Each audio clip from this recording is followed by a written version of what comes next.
Greetings and welcome to another episode of Soul Talk, where we start citizen members of the community. I'm your host, Fastcart FC, and today is May 23rd, 2024, at least in North and South America. And today is episode 147. Ironclad is rad, so yes, stay tuned for the ISC to get that reference. But I'm joined by not one, not two, just two, two co-hosts. Jade, how are you doing? I'm doing good. How are you doing? I'm doing well, thank you. And Kalrati, how are you doing? I'm doing good. I'm doing pretty good. Thanks again for reminding me of the time.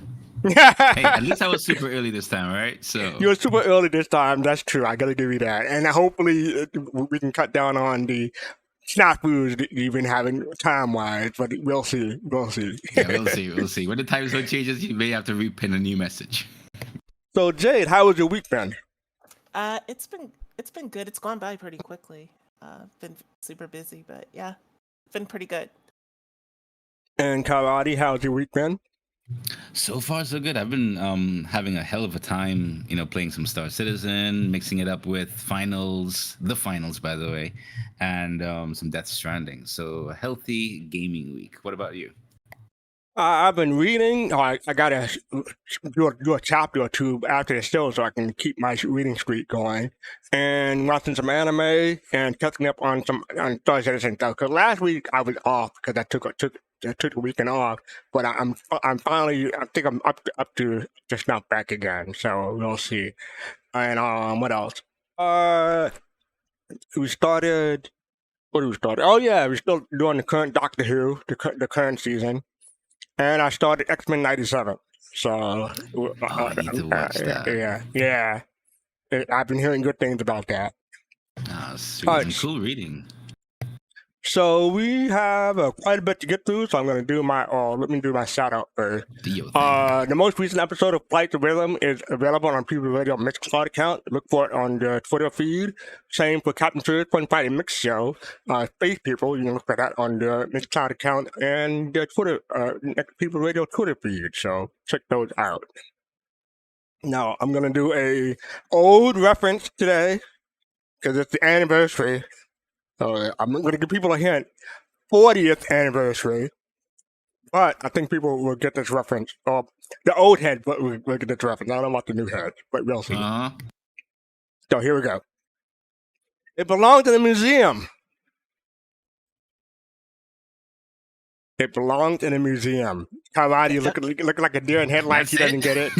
Jay, did you get that reference? Yeah, it's the F7 Mark 1. Okay. I'm bringing people down. It belonged in a museum. Who could? Griffin gets it. Griffin got it. Indiana Jones. This week is the 40th anniversary. So 1984 was the number. So yeah. But yeah, typically I'm trying to do 10 and 15 years or 5 years, but this is such a big one. I decided to skip that. But yeah, Indiana Jones. But I thought Q-Tonic in face to face. It was Raiders of the Lost Ark, wasn't it? It was Raiders. Wasn't that? Yeah, well, it's called Indiana Jones, but yeah, Raiders of the Lost Ark. Yeah, Raiders of the Lost Ark. Yeah. And I'm going to turn you down. After you said that. You tell me. Anybody? No, you tell me. What's the question again? What was the comeback? He said, Indiana Jones says it belongs in a museum, and somebody else responded to him. What did they say? Oh my goodness. Go ahead and tell us that. We got a lot of show to get through. So do you, Dr. Jones. So do you. Oh, yeah. That could be true for a lot of us, yeah. So yes, we do have quite a bit of a show to get to. But I'm going to say introductions first. Amicus and Aegis Face to Face and Pop and Face, how are y'all doing? We cool. I'm doing good. And you know what, there, my good dear sir, Fastcart? I am noticing something. Nice shave. What are you noticing? Nice shave there, buddy. Nice shave. Nice shade. Oh my there, God, buddy. what happened? My face. Oh my god! I just realized I had the screen split, so I didn't see the camera. Oh damn, FC! Wait, what's going on? I got a double chin. I gotta check my medical insurance to see if I can fix that. But yeah, hey, so yeah, my mom. This happened last week. Mother's Day was a week and a half ago. My mom says you got to shave that off. Get rid of that. You got too much facial hair. So this is for my mom. I sent a picture to my brother. So hopefully he will show her the picture of what I. Oh, that's cool. Yeah. So. I got a question. That's Did you do it yourself? Yeah, I did it myself, and I think I look 5-10 years younger without the gray hair. No, I mean, you did a great job there, buddy. Great job. It took me 2 15-minute sessions, one in the morning and one before the show. I get you. Okay, no That's problem. pretty good. Thank actually. you, Yeah, thank good you. job. Thank you. All right, so let's get on with the show. We have our sneak peek up first. Oh, and Jade, yeah, before I get started, we welcome people to come in. Click the Discord link down below, or click the link that Jade come in, and we'd love to hear from you about what's going on this week in Star Citizen. So here we go. It's an occupational hazard. It's an occupational hazard. What do people think? You know what? Me and Pops actually looked at that. This is because we read the logo, the Interstellar Guild, and this is I'm assuming this is a faction within a game for cargo. So they give out missions for both they said NPCs and player. And one of the things though that was interesting that was said in the wiki about them, and I'm just going by based upon that information, that they are also certifiers, or they give out certification. Certification. Okay. Yeah. Now Cool, with thank you for that. certification, I don't know, but certification is there. So if that information is true. Well, I can already verify that I'm already certifiable. Okay. Okay. Some people don't get that. So, Mm. I mean, yeah, this it's is like- probably like Fist was saying. This is probably for the cargo transport missions coming in 3.23.2. Yeah. You always definitely silence. get it too. Okay. I mean, it thank you looks for like that, Jade. a. Go ahead. Look like what? I was just saying, it looks like some type of flame. If you zoom in, it has like a flammable sticker on it. Mm. So Right, some it type of does. explosive, It's an explosive. gas. Yeah, I Yeah. hope that's the case. And then in the forefront, I think, it looks like it says liquid on that, but I can't make out the eye. Zoom back out right there on the left. That could be might be. No, another two blur on the No, left. I want that. I don't know. Yeah. Oh, it says flame. That's the fire thing right there. Same thing as in the front. Mm. And this No, see thing the right blue here, container on the left hand side. I kind of the blue container on the left hand side, the top one. big giant one to the left. Yeah, you're right. Yeah. These look like liquid containers, so I'm wondering. Obviously, we're getting a variety of containers and cargo. Hmm. So that means Mhm. I'm assuming that means like just like how the way we had the what was it the Zeta Prolinade during the Xeno missions, Yeah. Oh yeah. right? And Mhm. remember, I'm not sure if it was the Zeta Prolinade where you had to you couldn't quantum or else it would explode. Mm-hmm. Yeah. Yes. So I'm wondering if they did say something like this a while back about certain substances or materials in the game that when you come in, it may, you may have to do certain things, accordingly to whatever you're loading up on your ship. So if go ahead. Go ahead.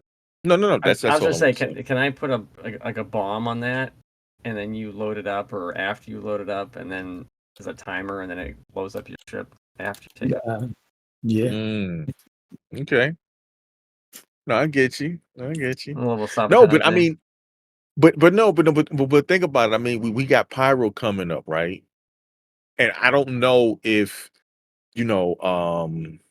correct me if I'm wrong, with basically the way Pyro is with all of the stability of the sun and all of that stuff like that trying to bring, because Pyro's going to need a lot of stuff, and I know one of the commodities is going to be more than likely is food. Food, resources, things to cook it. So if you get hit by a blast from that a coronal mass ejection, right? How would that affect these materials that's in your ship? Boom. depending on what it is. Right. That's what I'm saying. There you go. So it's also something to think about, that when you lugging this stuff over there to and fro. Just a thought. Yeah, good point. All right, so that is the sneak peek. Let me turn off this title, then we can move on to the next thing. The next thing is Star Citizen Live, and it was a doozy. Anyone watch this last week's Star Citizen Live? Yeah, it was an interesting one. Yeah. Yes. Okay, yes, so yes. I heard Pop first. What was your thought? I'll just touch on one thing. I like the space dad part. And I let everybody else. Oh, you know what? Yeah.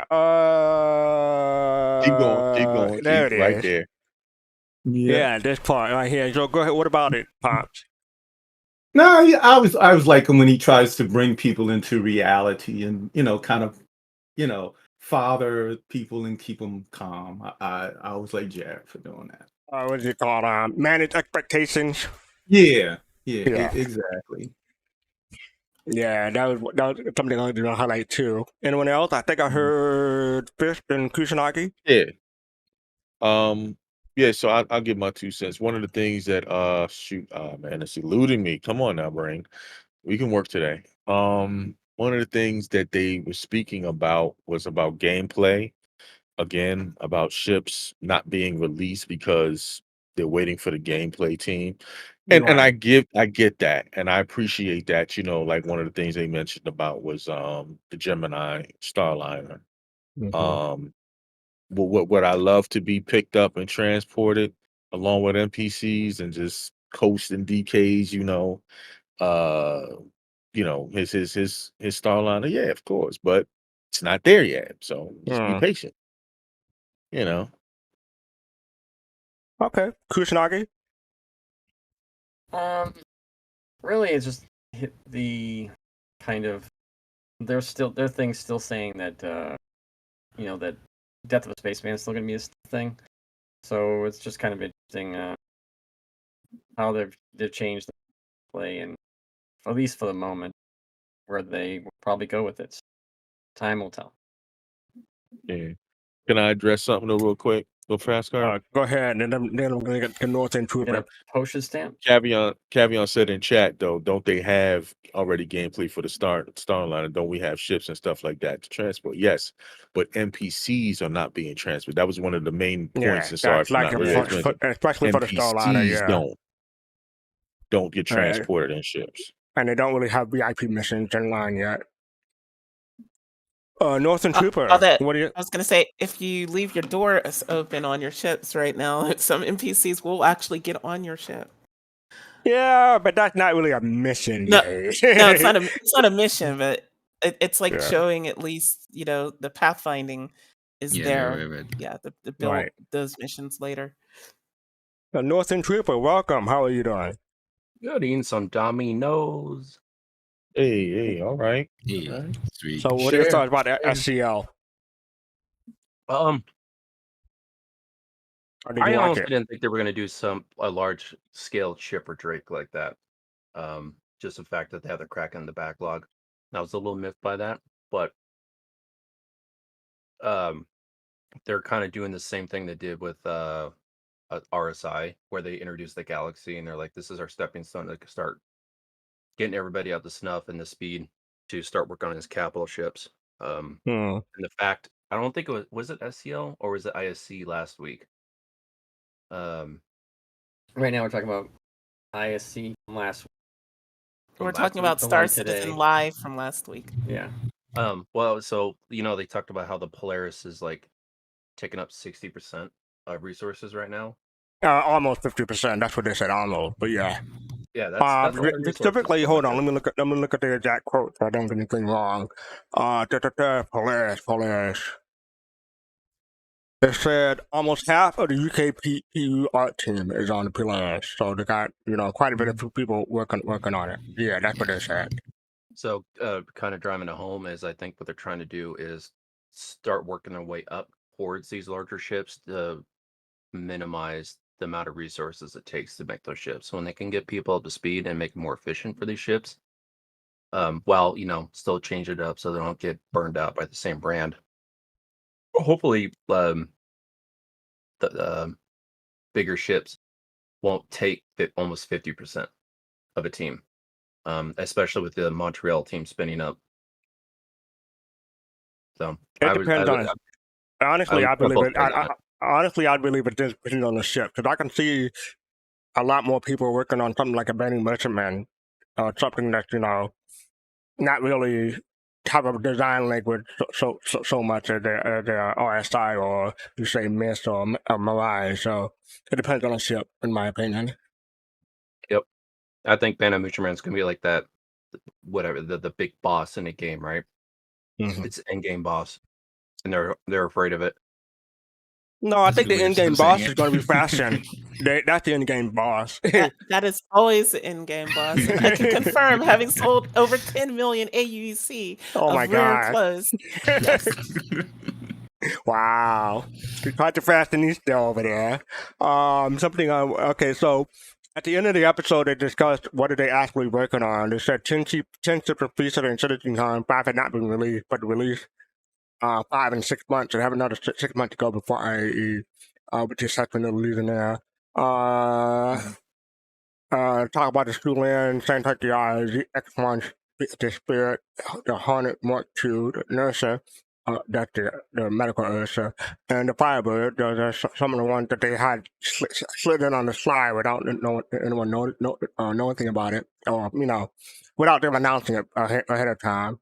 The Zeus ES is coming out in 4.0. The Shield is coming out after that, and the Zeus MR should be a bit later after that. But there should be 2 Zeuses for this year. They're working on variants of existing ship. They didn't specify which ship. There should be another Sabre very variant in addition to the Firebird coming out.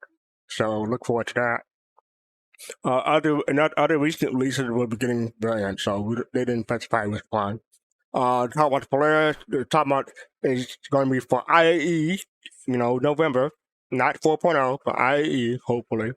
And talk about more about the Polaris and the IOC. And almost, like I said, almost half the UK PU art team is working on it. So, yeah. And if Can I you give don't... a shout? No, I'm sorry. Go ahead. I thought you were done. I just wanted to give a quick shout out to someone if I can. Okay. Captain Serious Fun for coming up with the name Nursa. He didn't come up with it though. No, he did. He says he did. He says he did, and that's what I'm going by. Okay, but it was out there before you said it. I'm just saying. That's what I'm going by. Okay. Captain Serious Fun. All right. Shout out. So if that was too long for you, there is the Nubified version of summary of the Star Citizen Live. Came out last week, so check that out. You want a consolidated version of that. Okay, so up next we have this week in Star Citizen. Invictus launch week is once again upon us. Tuesday we saw the Sabre Firebird and Q&A. Thursday had the ISG that came out earlier today. Tomorrow we have the Star Citizen Live regarding members of the vehicle gameplay feature team to discuss aspects related to the vehicles, including the upcoming engineering system, newly released massive mode, ground vehicle improvement, ongoing balance work, and more. So don't forget to submit your questions to the Spectrum thread. I forgot to put that in there. I'll copy it real quick. But yeah, don't forget to put your questions or upload a question if we already see one that's close to yours. Because it's out.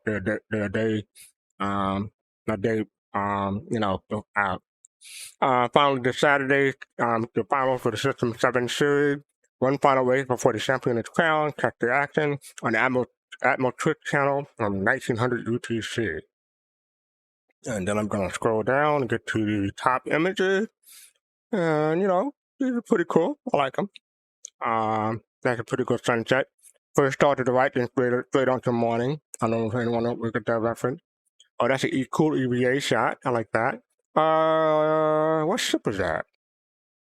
That's the Idris. Is What was it? that, Kalrati? Yeah, it is. You're That's correct. Yeah, it. recognize that. Yeah. Yep.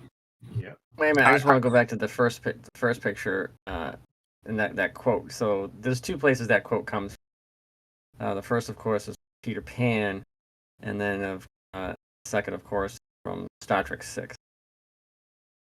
Star Trek 6? I thought it was one before that. Okay, but yeah, that's true. So again, I everyone was talking on top of the Kalrati. What ship is that again? The Idris. Idris. Oh, okay, thank you. And that is wanted to say, oh, that's a cool. Oh, that looks like anime cartoon. I like it. Looks like almost like a transformer. Yeah, it's ready to transform. I was about to say that. Yeah, a whole bunch of references in that one, so that's pretty cool. If you want to sing Dare right now, I'll let you fast cart. Say it again. If you want to start singing the Transformers songs from the animated No, thank you. I'm go good. ahead. Maybe I'll sing "You Got to Touch." Okay. This is another shot of a sunset or maybe sunrise, and so yeah, it's pretty cool. Congrats to the winners of the top images in the community hub this week. Do you know what moon that is on, Fastcart? I do not. There's a hint because the person's in a prison suit. Oh, Fletcher? Okay. Yeah, No. Aberdeen. Aberdeen. Yeah, well, Clutcher's on Aberdeen, so I'll give That's it what I to meant. Yeah, Yeah. the prison student from Clasher, so Yeah. yeah. Still my favorite moon. It's the That's a salty good moon. guess. That's a good guess, fast cart, because you got the touch. Okay. And this week MVP is by Pangor, Citizen Story, F7 Hornet Memory. In Citizen Stories, F7 Hornet Memory, no words are necessary as a distinguished pilot memories are told through a poignant blend of imagery and music, electronic meld with breathtaking sights and moments of quiet reflection as the Starman journeys through the halls of Bevic Convention Center in Invictus Long Beach 1954. We live in the moments of camaraderie. Thank you. Camaraderie. Bravery and boundless freedom of this guy in his Hornet. I'll get that word eventually. Thank you. Watch the video on the community hub. That's the link. So I wonder if they knew that they were going to discontinue the old Hornet. That's a bit. I think the Star Citizen Dev probably picked it because they knew ahead of time and they thought it was kismet. Yeah, but what are the chances that somebody would make that for Invictus this year? I don't. It is kismet, but I just wonder. It's a hell of a coincidence. Happy coincidence happens sometimes, Yeah. But yeah. So congrats to Pangora for your MVP. Well deserved. And up next we have, Invictus Launch Week 1954. This is a 2-minute video. I'm going to, I'll blow it up and let people watch. So here we go.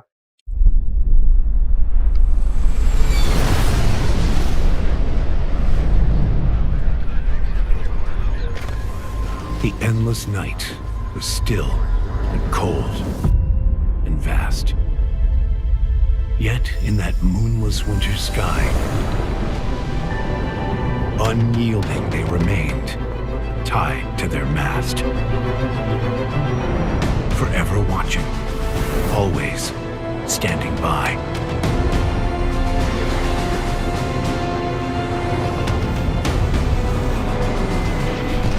Neath crushing blows, they fought on in our name.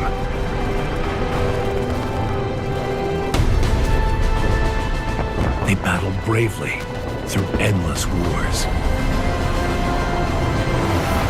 Our redemption, born of their bloody sacrifice, so that we might meet again on distant shores.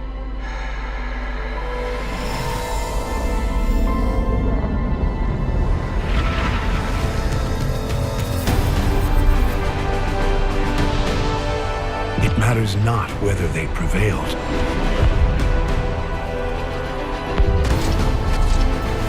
For them, the cost was greater than single victories. Side by side, unafraid to fail. Their courage a beacon to guide humanity. Together, we are one empire, united in purpose.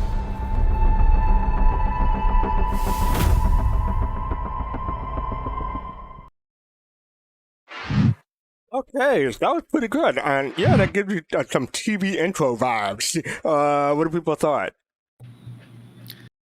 So It was really cool. Cool cinematic. Again, one of my things about CIG is that they know how to advertise the game. Perfect. And I applaud them, because sometimes it's just so good that it's like, like I was just disappointed though today, and I'm just being me. I went in to go see the fleet, and it ain't there. Yeah, that's one of the Like, things what's going on? I'm it was like, disabled oh my for god. some time. Yeah. Yeah, and they had some issues earlier. We'll get to that in a moment. I have no idea what tab that is, so yeah, we get to that in a moment. I have like 20 tabs or 40 tabs up in this one, so it's hard for me to get. Well, hold on. Let me see. Hold on. Let me see. Nope, wrong one. I think maybe Admiral can help me out. Isn't this a play off of when they raised the flag, Admiral? What location was that? When they with I think it was Gary Oldman? No. Okay, remember in oh man, they've had it in a movie, and where they they show in here how they had the flag, and it was it World War II? Talking about Iwo Jima? Iwo Jima. Okay. When they, because I see a kind of a reference to that where they raised the flag on Iwo Jima to this video that they made. I believe this is what you were referring to. Invictus fleet flyby Church Idris not functioning since the weekend. Nico from CIG commented, this was from today, in fact. Hi there. We had to temporarily disable the flyby feature for several reasons. It's been re-enabled as of today. So hopefully, if you go back after the show, it should be enabled. Now, we went in before the show. Oh. So much for that, then. Yeah. Yeah. Anyone else? Oh, go ahead. I just said heartbroken. Yeah. Anyone else before Kalrati and I go? Or Jade? Yeah, right here. This scene. I'm wondering if these are nails or bombs. I mean, they show something exploding, but then they also show people walking across. And the nails, for people who don't know, are like these drop pods that the UE, I think UE Marines or some elite group of Marines have to do like an orbital insertion. Mm-hmm. And so I'd never seen any of those, like anything like that. They don't look like bombs. They don't look at the bombs we have in the games. It makes me wonder if those were like nails. I'm not sure. But good catch. Good question. Kalrati? Yeah, so I always get impressed by these kind of it's not full animation, but and of course I'm not saying it's low effort either, but what I'm thinking and what I'm hoping, it's stylistic. Yeah, and what I'm hoping that the narration team as well as the animations teams can do when it comes to dishing out more stories when the game goes 1.0 and those things. At least personally, I can only speak for myself, but I'm not looking forward.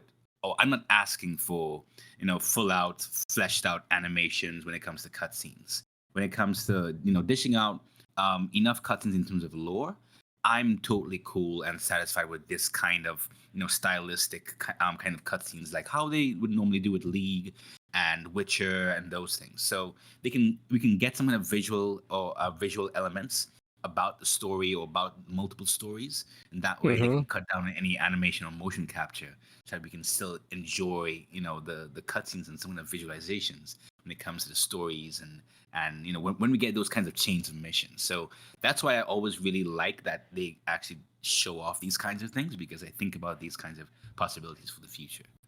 Apologies. Is it me or is Kalrati low? No, he's always low. It's either he's low or he cuts out when he speaks.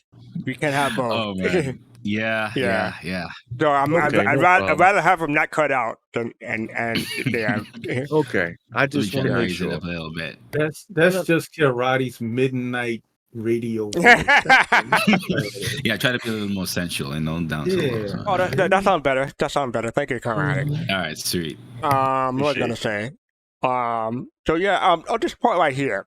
This I don't know what this is, but it's like Kalrati was saying, it's stylistic. It has a TV intro vibe, and I don't know what it feel like it's from a game or maybe Foundation or something. It feels like something that would be from Foundation. But every year, for Invictus, they always put out a video and it's stylistic somehow. Like last year they had their watercolor paint blasting and stuff like that. I forget what it was the year before that, but every year they have some kind of stylistic artwork for Invictus, and this one I think I like this one the best so far. So it looks like almost like anime cartoonish. Yeah, it's cool. So hopefully they can put this in like a in-game 142 commercial or something like that. Yeah. I think that'd be cool. All right. So up next we have. This is the welcome to Invictus week. We can just skip over this, but you know, they had a countdown basically for Invictus, and once the countdown reached 0, you know, the fun started. And also they had Invictus launch week merchandise, and I noticed quite a few stuff in here because I think I noticed like last week or the week before not a lot, but some of the merchandise that the physical merchandise that they had on the store previously was not available or was missing from the merchandise page because they removed it. But it seemed like for Invictus they put it back up, and some of them are limited quantity, some of them already sold out, like the UE Navy cap, and just collectible pins and stuff like that. But a lot of this stuff are limited stock. Like I was surprised that this Star Citizen Classic T-shirt, they took it off, then they added it back for Invictus. So some of these stuff is limited, so you have your eye on something, try to pick them up. And when was the last time anyone bought a merchandise from the RSI store? Mine, I think I got something like 2 years ago. I got a Star Kitten keychain back during CitizenCon. Oh, okay. That's it for everyone else. Everyone else already got this like 5 years ago, right? Yeah, I bought a cap and a T-shirt, but I gave the cap to my ex, and I regret it ever since. So I'll get a cap one day. You can get another one right now. I can. All right, so yeah, that is merchandise. So, yeah, like I said, if you're interested, try to pick them up before the Invictus ends. Up next, we have the Argo MPUV tractor. Run the station. I think this was previously announced or hinted at, and you know, top of dual tractor being one in the front, one in the back. Anyone pick up a Argo tractor? Nope, but I got the paints. You got the paint. I got it with some store credit, but just for melting it. I got it. Yeah, I got it for War Bond. And I got the paint for it. Which one? I think it's just, you know, they're with the new hanger modules we're getting. It might be. No, which paint did you get? I don't know, the gray and the yellow one. I think the it comes gray with and the yellow one. Yeah, the yellow and the black. Oh, the dark gray. You have to move off to the right or up. Hey, there it is, right here. Yeah. Okay. So it comes with if you're concierge, Cheyenne, you get the red one and pick the one like the 2-pack. So it's the. Now be careful when you say red one. You might summon Jared. Oh, red one. That's an old reference. A lot of people may not get anymore. That's from 2017 or something like that. So sorry, folks. Red one. Exactly. No, I just think it's got the tractor beam in the front, tractor beam in the rear, and they're pushing the MPUVs, man. I've been talking about the MPUVs for quite a while. The Idris has at least one. I So- think the Javelin has up to 12. So real quick, so- what are you expecting to use the Argo tractor for? Like in your I have hangar a on hull. your ship? I have a hull D. So if I'm not going to use MP to like put stuff on, then make things easier. The undercarriage section though, put like a thing there. It all depends on what type of cargo elements they put out and distance you have to travel and so forth. And maybe get like a little mission in here to bring cargo from part of the city to the other part of the city, and it makes 0 sense to make a bigger ship to use a bigger ship. So it could be like that really entry level, cargo hauling that people want to do in a major city. So then they can get credits at the same time without having to spend a lot of money on a ship. All right. Anyone else interested in the ship? Got a ship? No, but I'll talk about it after during the Q&A or the FAQ, whatever they call it. Well, okay, the Q&A. Well, okay, we're here. So yeah, speaking of the Q&A, what is it? Tractor mean? What is it? MPUV tractor's intended role. MPUV tractor. MPUV with 2 tractor beams and 16 SU cargo hardpoint, so it can be used to load and unload larger ship, making local deliveries, move heavy items, and carry anything else you can think of.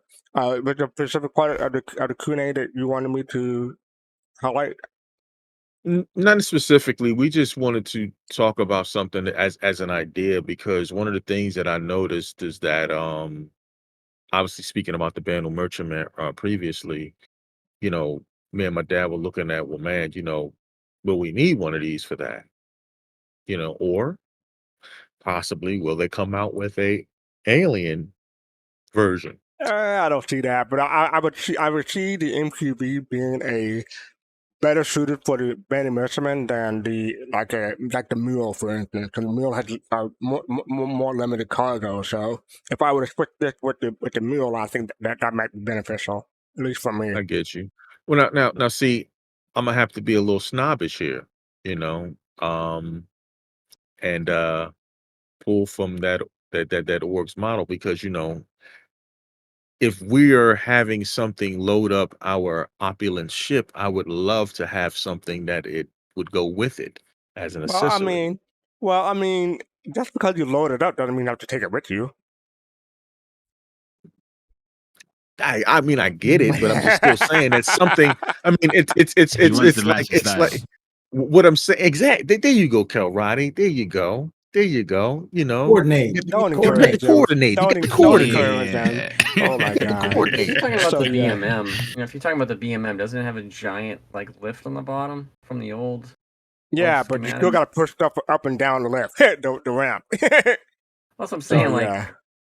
You either use NPCs or something like this, I guess. Or two-handed tractor. But what would the NPCs be using? Because they're not going to carry it by hand. They'd be using the same stuff. They probably use these or regular MPUV. Exactly. So yeah, that might come in handy. So I might consider picking one up, or putting it in my backpack or something like that. All right. So up next we have the Ursa Medivac, or it's affectionately called the Nursa. Check this out. This is 1 minute long. You're probably thinking I'm a goner. But the thing is, I've died 1,000 times. Because a regen has always been the strategy. Let's do this.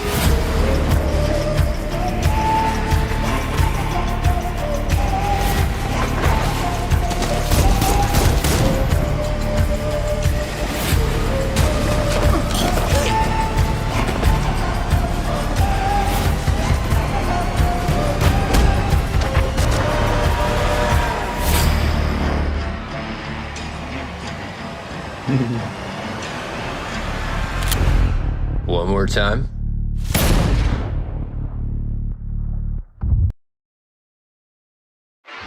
And we're back. So yeah, the Ursa Medivac. Anyone pick one of these up? I CC you to one of them. From what to this?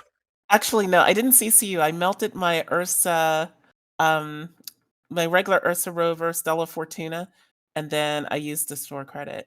Okay. Yeah. And what was your reason for getting this as opposed to the Stella Fortuna Ursa? I mean, it's just way more useful, right? Like, what do you use an Ursa for? Just a regular Ursa for, you know? But this can do that, and you have respawn, so it's a no-brainer. Yeah. Anyone else? Yep, I bought 2. CCU'd from one of them up to the Pisces medical. Yeah, I mean, it's been doing a bunch of combat missions. I see the usefulness for it. You know, one of the things that I will say that I'm not going to get used to is just say, okay, well, infinite respawns. No, but no, it is very useful, especially when doing distribution centers. Um, you know, combat wise, stuff like that.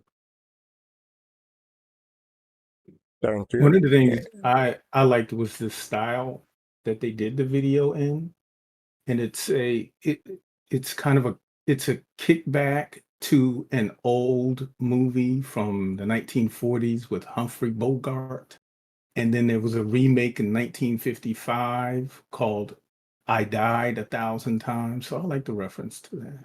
In this, Oh, well, a more recent one is Live, Play, and Revive or something like that from not today, Let's play and not repeat. Yeah. Okay. Edge of Tomorrow. yeah, thank you. Well, that's what I was going to kind of go off of. Is like it's more like an Edge of Tomorrow game now, right now, with this thing where the guy's like, "Oh, I've died 1,000 times, and I'm just going to respawn again, and I've killed these guys 500 times already, and they're going to respawn, and we're just going to play the same thing, and they know I'm coming." And it's, Disco Lando or Jared kind of alluded in last week's show that, Death of a Spaceman's coming. So what does that allude to? There's some that kind of thinking about, like, when we think about physicalization of stuff in ships and other areas.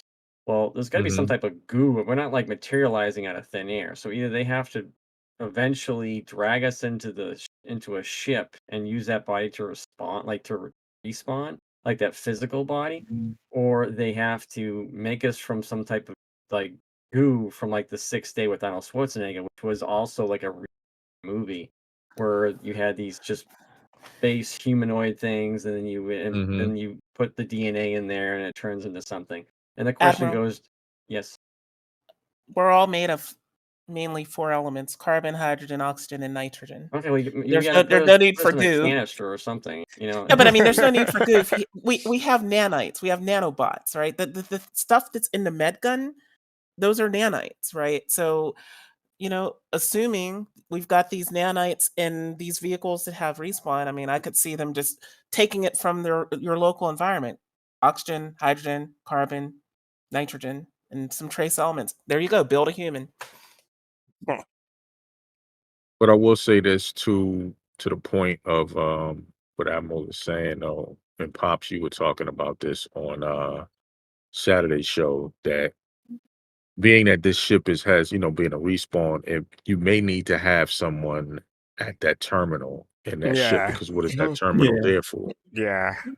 Yeah, that's why I mentioned it. Probably that piece, because we were playing with Captain Serious Fun, and I hadn't respawned in a long time, and Captain was direct me where, because I forgot where the tab up at the top says medical help.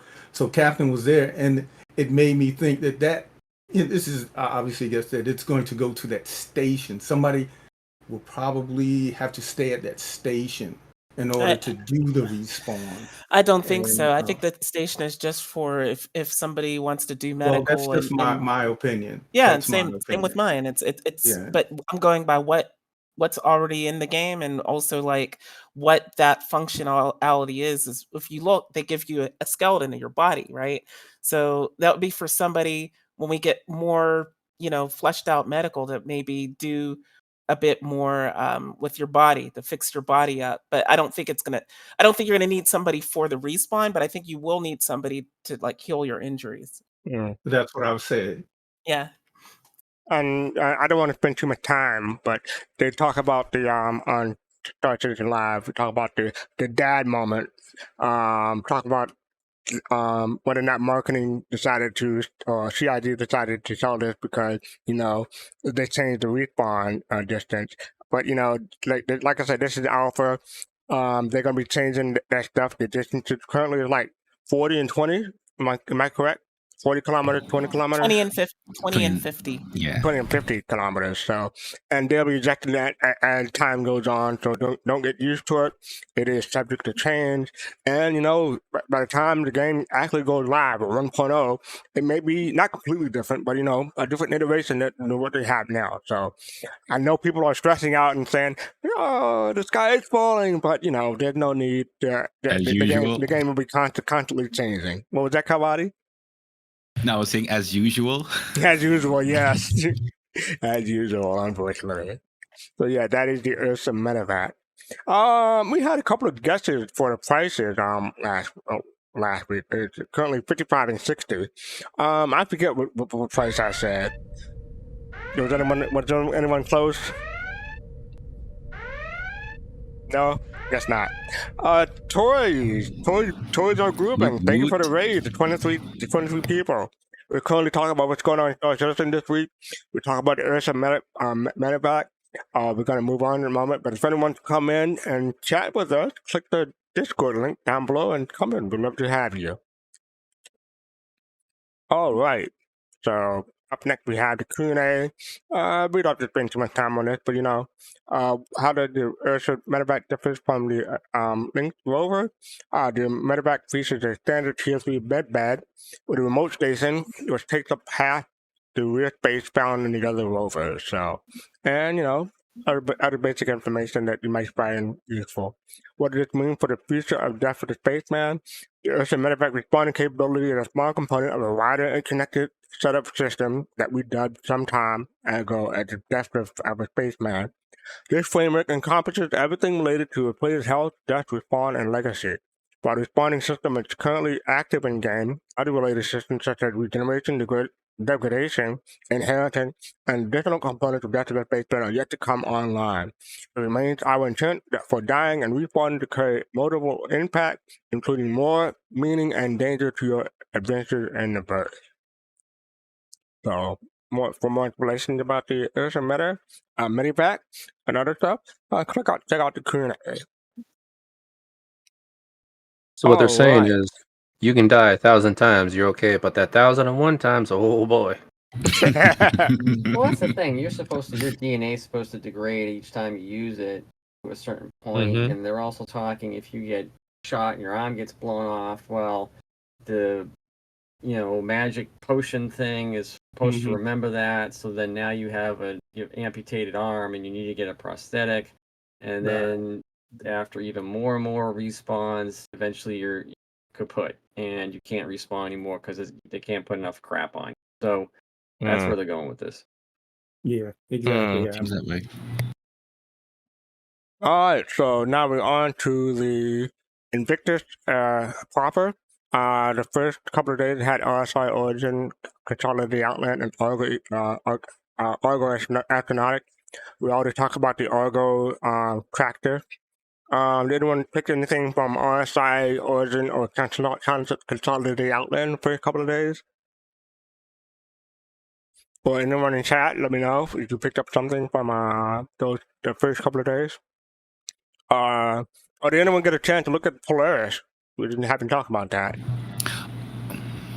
Well, I did get to look at it in the showroom, but not in space. Damn it.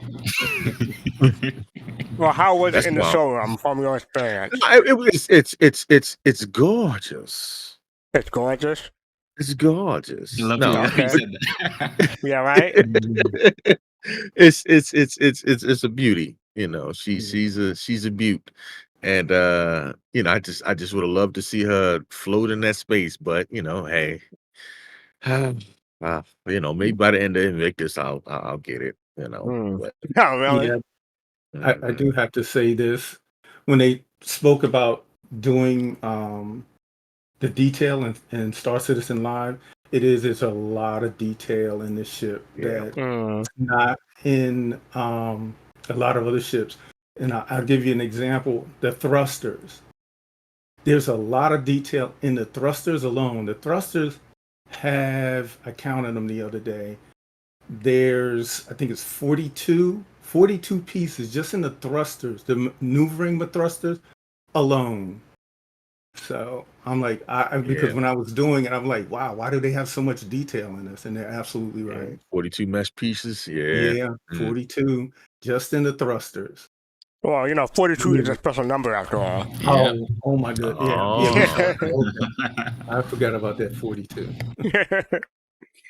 Okay, yeah, that's the first couple of days. And then we have Crusader and Crusader Industries. I don't think was there anything special for this one. No, not. Oh, they had to do pack and everything. Same thing for the first couple of days.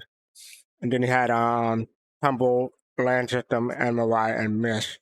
So look, oh, there it is. I got to move my mouse over it for it to come up. But yeah, Tumble, Land Systems, MRI, Miss. They didn't pick up anything for the next couple of days. These 2 days, like the Pulse, I guess. Oh yeah, I picked up the Pulse. I picked up the Racing Pulse. Yeah, I picked up the Pulse. Yeah. It's the first bike I've ever picked up, and well, no, let me not say sorry about that. Mistake. I do have a Dragonfly, but that was through I think the promotional thing. I don't think I really purchased that. Referral. Yeah, referral. So the Pulse is the first board that I actually bought. And I will have to say, I'm not mad at the purchase. I'm actually kind of like, wow, I'm glad to be able to have it because of its usefulness. I will say this though, handle her with care because she will take the hell off. Yeah, a lot of people talking about their flight model and this thing. I will say that it's very protective. It will even protect you against an A1 bomb. So don't think you'll die instantaneously. Really? Okay, Admiral. All right. I accidentally dropped an A1 to at the side it was of an accident. Just oh yeah, when we were out. Now they remember. Accident. I remember. Yeah. Admiral, I look at his screen. He's just flopping around, and he's like, "What happened?" I'm like, "Well, you're still there." I'm not really convinced because I don't know how you can accidentally drop a bomb on certain people. Accidentally target. Yeah, accidentally target. And did not go well. Listen, it goes way too slow right now. The A1 drives me crazy. Listen, to say the least, I appreciate you, Admiral, for helping us out with the mission. But I did ask you. I said, listen, let me know when you're coming in. I said I'm coming in. Yeah. And then I selected the thing where I thought I had to set the circle on the structure. I'm like, okay, I gotta set this circle on the structure, and then I'm gonna second drop it on that thing. Well, speaking of bombs, I just dropped it. So maybe I forgot how to use it.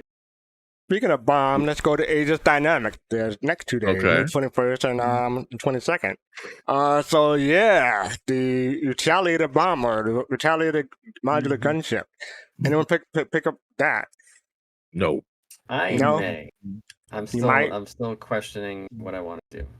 I want to see the price of the new Drake ship, and then based off of that, we got to get to that. Yeah.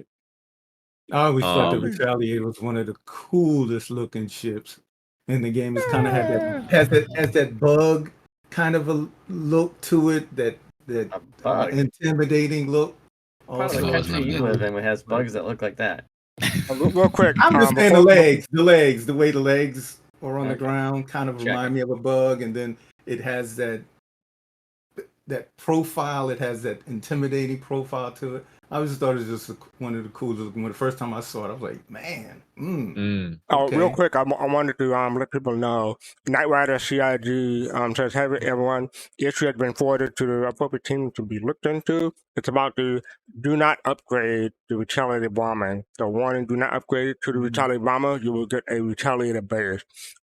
They specified based on Star Citizen Live and elsewhere that they are aware of the problem. About 200 people, or 220 people, actually have the issue." So they will try to get that resolved. So do not upgrade to the retaliator bomber. You will get a retaliator base. So just a FYI. And as a retaliator base owner, you don't want that. Yeah, right. Oh, okay. But speaking of the retaliator base, it gives me that Endeavor vibe because of these modules and stuff like that. Anyone else have Endeavor vibe, or just me? Not really. Like, but I mean, I'm looking forward to it. I'm glad we got modularity finally. Yeah, right. It's a smaller scale, but yeah, It makes me think of my galaxy. that's true. Yeah. Yeah. Moving to that. I mean, for me, what I've been looking forward to is saying have like the 4 torps front, and then have a recreational area in the back, because it's like torps back there. But if it's supposed to be a long endurance light ship, I kind of think that that it's kind of a good place to go. Maybe watch Soul Citizens on the giant screen back there while I'm in the game, and if I'm using NPC, keep them happy. So and also real players if they're on my ship. So Okay, it sounds there's like no- you're gonna be using it for escorts, right? I mean, you could use it as an escort. Also for Perseus, everything depends upon like the mission type. Really, you don't bring it in just to go fight, a bunch of fighters. You bring something a little bit smaller and so forth. So everything has a. I try to buy ships that have that don't kind of cross over too much, but I can scale down and scale up as I need to. some of these paints look cool. I like the yellow one. Go ahead, Kalrati. Oh yeah. So one thing I was curious about, I don't know if anybody's tried it, but for the cargo module, if you were to put like a dragonfly or like a hoverbike or any vehicle that can fit into the cargo bay and store the ship, what happens to the vehicle if you were to change the module? Do you have to reclaim it, or is it lost, or is it just there in the module? And when you change it back to the same module that had it, do you get the vehicle back? So that's something that it just came to mind, and I've been wondering about if that's the case. Oh, what happens if that? I don't know Kalrati, but that sounds like a good job to test with Ivakati. Oh, let us know how that works Jade, out. let us know how that works out. Yeah, regarding the Retaliator that Toy's talking about, Toy Grubin, hopefully they'll figure that out. People already had the ship. I mean, they had the bomber. As opposed to the F8 Lightning snafu, there's like maybe 1,000 people who bought the F8 and didn't have the 10-year insurance. There's 220 people. I don't want to say it'll be easy for the customer service to take care of that, but it should be resolved quicker if they can't do it automated way. But yeah, good luck to CIG trying to figure that out. Hopefully they can do it automatically instead of having the customer service do it manually. But here, there's a RSI knowledge-based article about the retaliator-based bomber module changes. It was updated a day ago. They talk about what changed. You have the modules that appear below the retaliator torpedo and the cargo. How does it affect my ship upgrade?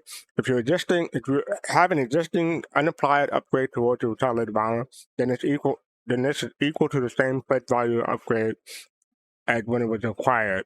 Instead of a single ship, this will provide one retaliator base, one retaliator torpedo module barrel, and one retaliator torpedo module stern when applied.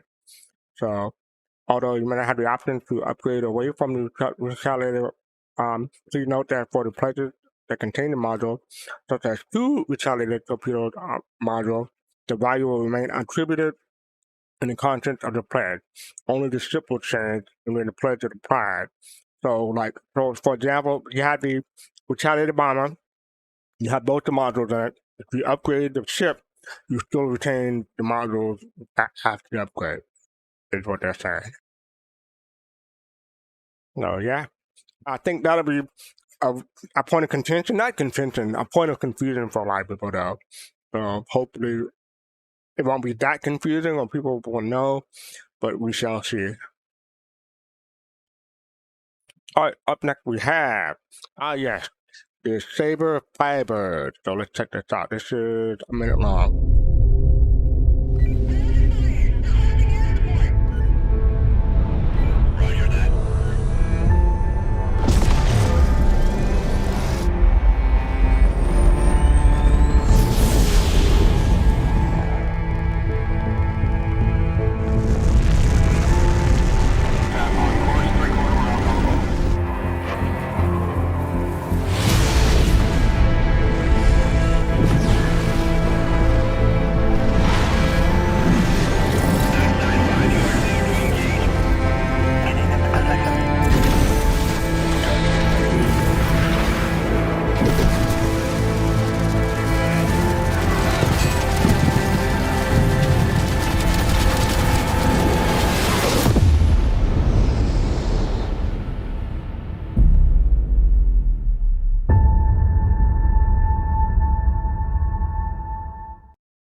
Jay, can you post a link to the knowledge-based article for the Retaliator bomber again, please? Thank you.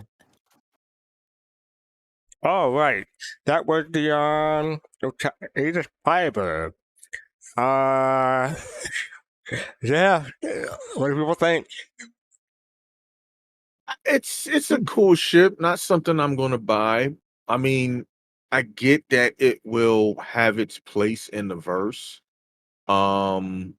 Especially for like the Cry Astro mission, the unverified one, where you can go out and bomb the what is that?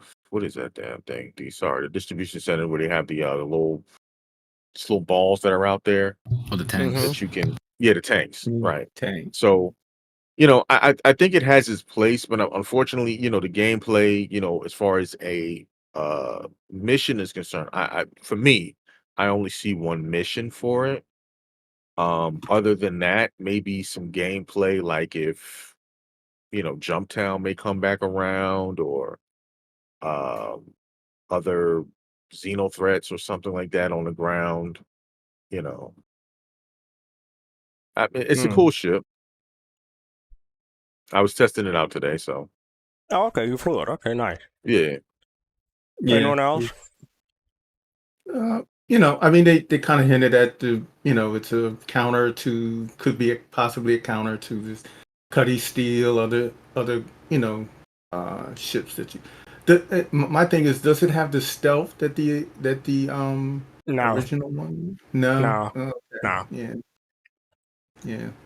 But yeah, some people will love it. It's a very cool looking ship, though. The profile of it is very, very slim. So we haven't talked about prices, but I want to consider the price for this one. The Warbond is 170, and the RSI credit is 185. That is like almost Super Hornet price. Well, it's comparable to the other Sabre too. So, are people okay with the price? Ooh, wait, how much is this thing? 170 for Warbond, 185 for RSI credit. Yeah. Okay. I guess so. Yeah. I was a little over, so but yeah, no, that's better if it's under, right? I was talking to Griff. He said he was trying it, and he was surprised. I guess apparently it only has like one set of weapons in the front, which I was like, oh, I don't want that one. Yeah, it's got like Gatlins. He was saying it has like thousands of rounds, and I was like, really? And he's like, yeah. So I mean, that's a good benefit. I mean, usually, like with ballistics, you get maybe like certainly not thousands of rounds. Like I think you have about close to 3,000 on each gun. Yeah, I may be mistaken, right, Pops? Yeah. I want to say 26, but I'm probably wrong. It's probably in the 3,000. Yeah, Lord of the Grip said over it does have 2,000 plus rounds. So right. Yeah. And also, according to Star Citizen Live from last week, they're all working on another Sabre variant. So, yeah, we're gonna have another Sabre coming out. All right then. I think this is. Oh wait, let me make sure. Oh no, we got the Q&A first. Then we'll take a commercial break. But yeah, the Sabre Firebird. The first question is, with this being the third Sabre in the entire lineup, I would summon choose this Firebird over another variant. Real quick. Given the exclusive nature of the Sabre Raven, most players only have access to the base Sabre. So between that and the Firebird, the main decision is how they want to engage in combat. As a Firebird, prioritize missile over gun, and so on and so forth. So if people are interested in it, or trying to make a decision, check out the Q&A. Alrighty then, we're going to take a commercial break. And at the top of the hour, we appreciate everyone who supported. But yeah, so let's click on this and see how it goes. Should be coming soon. There we go. All right, we are in commercial break. So no, I'm kidding. But yeah, thank everybody for hanging out with us. Thank you for the support and appreciate all everyone. If anyone wants to come in, I know I should probably wait till after the break is over. If anyone wants to come in and talk with us, come on in. We appreciate it, especially new voices. So, not that I don't appreciate people coming in week after week. We do need some new blood, as the case may be. So come on in. I'll have 25 more seconds. Thank you, everybody, for the support. Love Soul. Thank you, Dato. Thank you. Let me see. So up next we have, I got 8 seconds. Op Chief, thank you for the subscription for 38 months in a row. Dang, Op Chief. Thank you, man. 38 months. That's a lot of time. All right, you should be back. So welcome back, everybody. Up next we have, Toys are grooving. Hey, here you go. Legacy of Service, the Mark I Hornet. A bid farewell to the true legend. Ever since its debut in 2806, that's in lore, obviously, the Hornet has given rise to excel in a variety of roles, from high-stakes reconnaissance to brutal dogfighting. However, recent escalating threats have pushed us to go further to the F7 Hornet Mark II series, which now proudly leads the line of the UE Navy. While the F7 Hornet Mark I has enjoyed a long and illustrious service, we are winding down production on this legendary chassis. Invictus launch week 2954 will be the final time the Hornet Mark I is available for the civilian market. For those steam pilots who have flown the Mark I into countless battles and adventures, this marks a unique opportunity to own a piece of history. As we bid farewell to this iconic ship, it becomes more than just a vessel. It becomes a rare collectible, a testament of Anvil's legacy. Join us in celebrating the legendary Anvil F7 Hornet Mark I series with a special edition heritage paint commemorating historic moments of the past. Be among the few to proudly showcase this classic, sharing the heritage and tradition of Anvil's storied past. So, anyone interested in picking up a classic Hornet before they go away? I see they got me with that whole historic classic. This is it. It's going away. Never be able to get it again. So I CCU'd a Centaurian to it because why not? They did put out the Q&A to specify there will be other ways to get the classic, but it won't be. It'll be different from what it had been. So it's going away, yes, but it won't be going away fully. Put it that way. Yeah. So yeah, I CCU'd a ground vehicle, a very expensive ground vehicle to it. So I think that was a good, wise decision. I think Execute would approve. Anyone else? No. Kalrati? I do love it though because the Hornet was a ship that I learned to fly, specifically the Ghost that I learned to fly when I first started Star Citizen, kinda. But it's in my buyback, so if anything, I'll always unmelt it because it's a ship that took me. I don't think that works anymore. Oh, it doesn't? I don't think buybacks. Someone was saying that you'll have to look into it. Let me read it. real quick while you're looking that up, to talk about the variant Super Sibling. As every pilot knows, the F-7 series excels in the range of combat scenarios thanks to its role of specific variant. Anvil Aerospace can confirm that Mark II editions of the formidable F-7CM, Super Hornet, F-7CS Ghost, and F-7CR Tracker will be introduced in the not-too-distant future. So, yeah, I have a Heart Seeker, so I may be upgrading to Mark II of the Heart Seeker, but I might pick up a Super Hornet Mark I just to have in my hangar. I mean, I have a Lightning, so that's kind of the win on beyond for me. But the Hornet was one of my first ships that I got and melted. It was back in 2014, so that type of special place for me. Yeah, likewise. Oh, yeah. So, I mean, is anyone bothered by this? Like, Toys Grooming said there's a hot topic in his stream. No. I mean, there's some FOMO going on here, so probably a little bit. It sounds like there already is. For me, if anything, I would have an issue with the lack of notice, because I mean, this IE is going to be another weeks or so. So this is I would prefer to have like maybe 2 weeks advance notice about this thing, but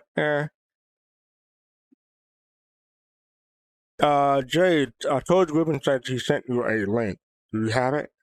I do not. I don't usually see my Twitch messages, and I just checked, and I still don't see a Twitch message. Okay. I'll ping. Oh, it's a Twitch message, not a Discord message. Yeah. By the way, anybody, if you want to DM me, the best place to do it is on Discord or Spectrum. Me too. Yeah. Me too. Discord, please, instead of Twitch. I just sent you a ping. Just give it to. But yeah, I may pick up the Ironheart paint. I think I like that. It's a limited time, and I don't know. We'll see. Anyone else about the Hornet? Yeah. I'll chime in real quick. I, for the longest time, despised the look of the Hornet. Like, I didn't understand the curling of the wingtips and the long tail covering the engine for the longest time. But I will be the first to admit that actually reading into the lore of the ship gave me a far more appreciation for the design of the ship back then. So going forward, looking at ship designs, I don't look at the ship going, ooh, look how pretty that is, or ugly. I also go look at the lore, seeing why they designed it that way, because it can change your perspective on it. Okay. Yeah, like I said, well, when did you come into the game, Norton? What's that? When did you come into the game? Beginning of 2017, late 2016. Okay, so yeah, after me. I don't know, like the Hornet was one of the few ships that we had available back then, so maybe that's why I have a more nostalgia feel for it. All right, so now we have an Anvil Airspace, 23rd and 24th, today and tomorrow. We talk about the Anvil Hornet, and then pick anything else that's available from Anvil during today and tomorrow's sale. Yeah, I didn't think so. Me neither. The Warbond deal is Valkyrie. Oh, one thing I do want to complain about, the Warbond deal this year is kind of lacking for me, because most of the things are like $200 and $300. The Aegis they got me, because most of them are like $90 or $100. So I picked up a couple of Warbond CCUs from there. But yeah, I'm not really feeling the Warbond, the CCU game in this year when it comes to Invictus. Anyone else have any feelings about that? Nope. Nope. Okay. Just me. So let me. What was that?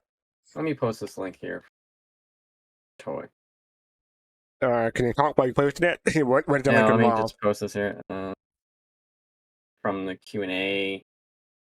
Yeah, we're about to get to that, but I just want to show people this real quick.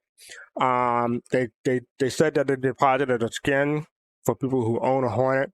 This is my personal skin that came in around noonish. What is surprising for me is that you can exchange it. So you put it in the buyback if you don't want it for some reason, or you can gift it. So I can see like a lot of people making money on selling these things because they might be limited edition. So I'm keeping mine though. But yes, the F-17 Hornet Sunset Mark 1 back. I'm going to scroll down to the bottom real quick. Can Mark 1 Hornet still be upgraded to other ships after the sunset? Yes, you can upgrade the Mark 1 to other vehicles. Can the existing Mark 1 Hornet upgrade be usable after the sunset? Yes, you can still buy and apply your existing Mark 1 Hornet upgrade. Who are eligible for free Killian Blue Mark 1 Hornet paint. Pilots who have the Mark 1 in the hangar before today's announcement will receive a complimentary Killian Blue paint, which I just showed as a thank you for your patronage. Some people are expressing people who have the Heartseeker as their only Hornet might not have gotten the paint, but I had a broken CCU thing, not happy to have it go, so that's why I got it. So yeah, that's fact. Everyone had issues. Well, who else beside me have a Hornet in the hangar before today? One of my first ships was a Hornet, and I thought it was interesting. I mean, the little flip floppy directional thrusters were kind of like, you know, they were all right, I guess, initially, but they kind of got towards the end, and then the tail end back when I used to fly it way like years and years ago kept blowing off, so I just traded it for another ship. That's my take on it. Yeah, I like the Hornet because it's tanky and had spray and pray, especially the Super Hornet. What was that, Jade? I never liked the design of the Mark 1 Hornet. I thought it looked silly with the way the intakes were. Oh my god, yes. Yeah, and so I really never liked it. At least the design of it. And the only reason I have one now is just because it's going in a museum. Right. I believe it's harking back to the Wing Commander days, so that's why the design is like it is. But plus, it's an old ship in lore, so yeah. Mark 2 looks better. What do you say, Jake? I said, in my opinion, the Mark 2 looks much better. I gotta compare the looks later, but yeah. Like I said, I'm happy with my F8C, so whether or not I'm considering it, but we'll see what happens before IE ends. All right, so up next we have, Invictus Fleet Flyby. We talked about this earlier. Touring interest functioning, not functioning since the weekend. They're looking into it, or evidently I heard today it's still not working. So hopefully they'll get it fixed soon. And now for something different. This came out, what is it? 2 days ago? Yeah, 2 days ago, so yep. Tuesday. Kalrati, thank you for bringing this to our attention. NVIDIA GeForce posted this on their Twitter account. DLSS is a selling performance in your favorite game, and they list various games, and near the bottom, they have Star Citizen, and have the Star Citizen logo. And you just click on the link, you go to this page. Star Citizen DLS 2 update now available. Kalrati, do you have this up? Sorry, I should have given you more notice, but yeah. Let me pull it real quick. Yeah, just in case you can read that for me real quick when you get it out. Yeah, sure thing. All right. You got it? Yeah, I got it. Okay, go ahead. All right, so Star Citizen DLSS 2 update now available. So Cloud Imperium Games recently released the Star Citizen Alpha 323 Adventure Beckons update, the game's largest to date, featuring a diverse selection of content, feature, and systems updates. The Star Citizen universe is now brimming with life and features the first native wildlife from the Stanton system. Enroach on their territory at your own risk. Pilots will also have plenty of other content to sink their teeth into, between the introduction of massive new distribution centers throughout Stanton, where players can pick up a variety of combat and non-combat missions, an expansion to the Arena Commander mode, adding new space, ground, and experimental objectives available to play. With expansive improvements across visuals and tech, the addition of the sleek new Mirai Pulse and Pulse LX hoverbikes, game-changing flight courtesy of master modes, a retuning of all ships currently in the game, a wide range of new features and improvements for the ground-based FPS combat, and expanded support for the new player experience, the new Star Citizen update has something for everyone. And you can stop there. Thank you. Cool. You can stop there. Thank you. So yeah, to talk about other stuff too. Talk about the performance, accelerated frame rates, and what have you. And they said Star Citizen is free to play until May 29th. So yeah, and they had the Invictus launch week. The Alpha 323 trailer there. So yeah, that's what do people think in regard to the partnership, or what do you think this means for Star Citizen that NVIDIA is promoting them like this? I don't think it's Roll a up for me. partnership. I think it's more recognition of they've added, their DLSS technology. It's also recognition of where we are with 323 and 4.0 on the horizon, and all the talk about 1.0. It's sort of a recognition that this game's development has accelerated, and they're starting to treat it like a game, like an actual game, even though it's still an alpha, but they're seeing the writing on the wall. Can you do me a favor for FC? Scroll up for me to see that chart. That is for a different game. That is for Shuan. Oh, gotcha. Okay. Yeah, that's for Shuan. So that's why I wasn't highlighting that. Sorry. No problem. I thought it was for that, but no. I mean, my opinion for DLSS 2. First of all, is this for the current the driver that's out? I'm just trying to figure out if there's a new one, because I know I updated about maybe 2 weeks ago. This is update. new. Well, This yeah. is New as one. of this week, so you can update again. Matter of fact, Vascar, can you do me a favor real quick? I apologies. Click on drivers at the top. It's a new driver. I just downloaded it 2 days ago. Yeah, after having yeah, downloaded that other driver 2 weeks ago.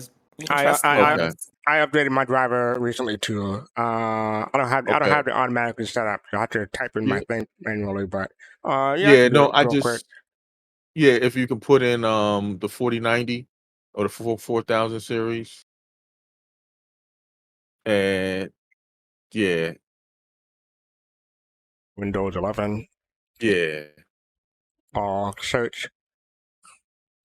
So yeah, like I updated to the Okay. 2.0 launcher like last week, and so it suggested to me to update my driver, so that's what I did. So this Okay. is Tuesday. Yeah, Tuesday. Appreciate you. No, because I wanted to see if they had the studio driver out. I used the studio driver instead of the Studio they had yeah. from No, it's April. up there. It's Yeah, at it's the top. April. Oh. No, Oh, studio yeah, one is up yeah. Yeah. Okay. I just wanted to make sure that one was available. Okay. Good to know. Yep. Thank you so much. Mm-hmm. So yeah, people who have AMD, tough luck. No, I'm kidding. They have Vulcan coming out, so They they got have Vulcan Vulcan. coming out. They got Vulcan. Yeah. Yeah. Zui, I can't pronounce his name, wants to know what the studio driver is for first. Do you remember? Yeah, the studio driver is for it's a more stable drive. Well, let me say that so technically some people say it's a more stable driver. It's also for 3D stuff like say Unreal Engine, doing stuff in Houdini, etc. So I decided to click on the question mark, and it comes up.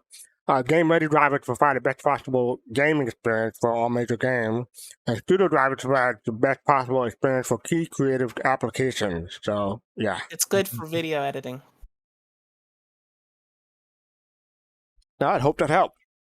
But yeah, in my opinion, I think this is good for Star Citizen to get some recognition. Because whenever NVIDIA put a major company like this, it's gonna draw people in. So Right. I don't know what. Well, I haven't looked to see. I should probably look to see what the numbers are. But I'm guessing Right. that because of this, they'll have like quite a few new people coming in. I'll check it in a bit Right. when people are talking. Now, I just noticed something before you yeah. move on. They're on DLSS 2, whereas technically currently we're on DLSS 3. So I'm wondering when Okay. they're going to go when is Star Citizen going to go to 3LSS 3? Who knows? I'm just curious. We'll know. Who knows? Well, Yeah. yeah. All right. So up next we have, the Loner Strip Matrix updated today. In fact, 5 hours ago, or 5 hours when I loaded the page. Basically, what changed last week, they said all variants of the mode having various mining issues. As a result, they issued a prospect to Loner for any variant of the mode. And then today, customized 315p are missing HUD UI element, but an uncustomized 315p are not experiencing this bug. Thus, all owners of 315p will have a second one as a Loner, so they can customize one and use the other. So that came out today. I have a 315p, so I'm affected. I'm guessing that many people are affected by that, but yeah. I haven't flown in a while, but yeah, I appreciate CIG for putting out this update and letting people know what's up. I think that's everything I wanted to say about that. And these are some other updates. Talking about known issues, just updated 13 hours ago. I don't know what changed. So if you have an issue, check the known issues. Maybe issue council report will have something updated for you, or maybe they'll have a Spectrum thread for you. So yeah, check those out. Going through this quickly because we're almost getting ready to show ISC infinite loading screen. Yeah, they have several workarounds. Double check that the computer meets the minimum requirement. I'm still running on 2080 Super, so maybe that's a hard lock. Do some home networking troubleshooting, like power cycling your modems and routers, and so on and so forth. So check that out if you have an infinite loading screen. So the minimum requirements evidently just updated yesterday. Shoot, I wish I could tell you what changed, because I would be really interested in what changed from update to update. But talking about minimum graphic chart called a 1060. I had a 970 before, so I think that's more updated, more recent. Recommended you have the Windows 10, Windows 11, quad or 8-core CPU, DirectX 12. Maybe they got rid of DirectX 11. I'm not sure. Minimum 32 gigabyte and 100 gigabyte SSD. So yeah. Maybe I should save this page so whenever they update it, I know it's changed. Also, they have an easy anti-cheat troubleshooting. If you have trouble with the troubleshooting anti-cheat, check out that page. I never have issue with it, but I don't cheat, so. Alrighty then. And then I had trouble with the RSI launcher because they have 2 launchers now. Well, they're depreciating one, but in case you have issues with it, they'll talk about stuff, how to resolve certain issues with the RSI launcher. And then finally, before the ISC, I have to wait for the page to load. Sorry. Why RSI profile pages are now gated behind login. This was addressed last week, but they updated again today. The issue is people who are trying to recruit for Invictus week, because we had free fly people, new players coming in. They had trouble looking at the profile pages because they're gated behind the login. You have to log in to look at them. So if you have an account, you're fine. If you don't have an account, you can't really look at them, so it may be hard to recruit. But Nico, what? I just want to go back to where we were a second ago, because we're talking about 16 gigs of RAM, and you talked about the i7 was the minimum requirement for.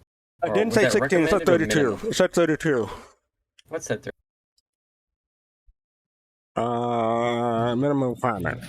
No, minimum said 16. Sorry, the recommended said 32. Yeah. Yeah, go it's ahead. saying Sandy Bridge, i7 Sandy Bridge for if you're using an Intel. That was my old PC. My old PC was Sandy Bridge. 13-year-old CPU. Yeah. That's literally. Yeah. It worked. I had to look this up, and that's a 2700K.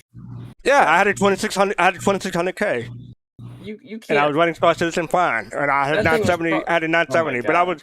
that was 2 years ago. It is possible. It's not. It is possible. optimal. I don't Yeah. recommend it. It is You're- I know possible. somebody. I know Machine's on somebody that fire. has one, and it's not optimal, but they're able to run the game. Yeah. Like I chose. So real quick, I did have a really quick table showing the differences between last year's requirements and this year's from PC Gamer. And the only thing that changed, I'll just go with the minimum requirements, would have been one, the GPU VRAM. They went from 3 gigabytes to 4 gigabytes. And the storage, it went from 83 gigabytes to 100 plus gigabytes. The CPU type relatively remained the same. And for the recommended, what changed was, of course, the GPU VRAM. It went from 4 gigabytes recommended to 8 gigabytes this time. And of course, it went from DirectX 11 to DirectX 12. And of course, for memory, it went from 16 plus gigabytes to 32 gigabytes. And the storage the same, with the 83 plus gigabytes to 100 plus gigabytes. So it's more so, between GPU, memory, and storage that would have changed. Thanks for that, Kalrati. Appreciate it. Yeah, but I mean, this changed like 2 weeks ago, or maybe a month ago too. So evidently they're addressing other stuff. Do me a favor. Do you see anything about the minimum graphics card? Yeah. So not really. They just Not said really, for okay. minimum. Yeah, just said the DirectX 11 and the VRAM. Okay. All right. Thank you. All right. So going back to this one, profile page is not loading. Nico from CIG says, an update to this. We are actively working on enhancing our API to meet identification needs for organization. However, during Invictus launch week, the API will remain disabled. We aim to re-enable it within the next few days. Please contact me, or Nico rather, if you were using this API identification process for your organization, and we'll do their best to support them. So yeah, that's an update. All right, so next up is ISG. I'm going to go to the page and immediately pause. Oh, I don't have to. I can just go to the page and start going. So yeah, this should be 16 minutes. We're going to stop in between around 9 minutes. So yeah, the first half to talk about the new ship. So let's check it out. Launch Week coverage. It's part 2 of our Invictus Launch Week coverage as we look beyond the event to the new offering being unveiled at this year's Drake DefenseCon. The far superior brand excluded from the usual Invictus festivities because it's too damn cool. I said it, and I'm tired of pretending it's not true. Drake for life. These sentiments were recorded in April before that rap beef stuff, and Disco would like it known that K-Dot is king. Hashtag Westside. Also, that David is the best. Woohoo! Now we resume the program. Let's force John Crew to talk about it now.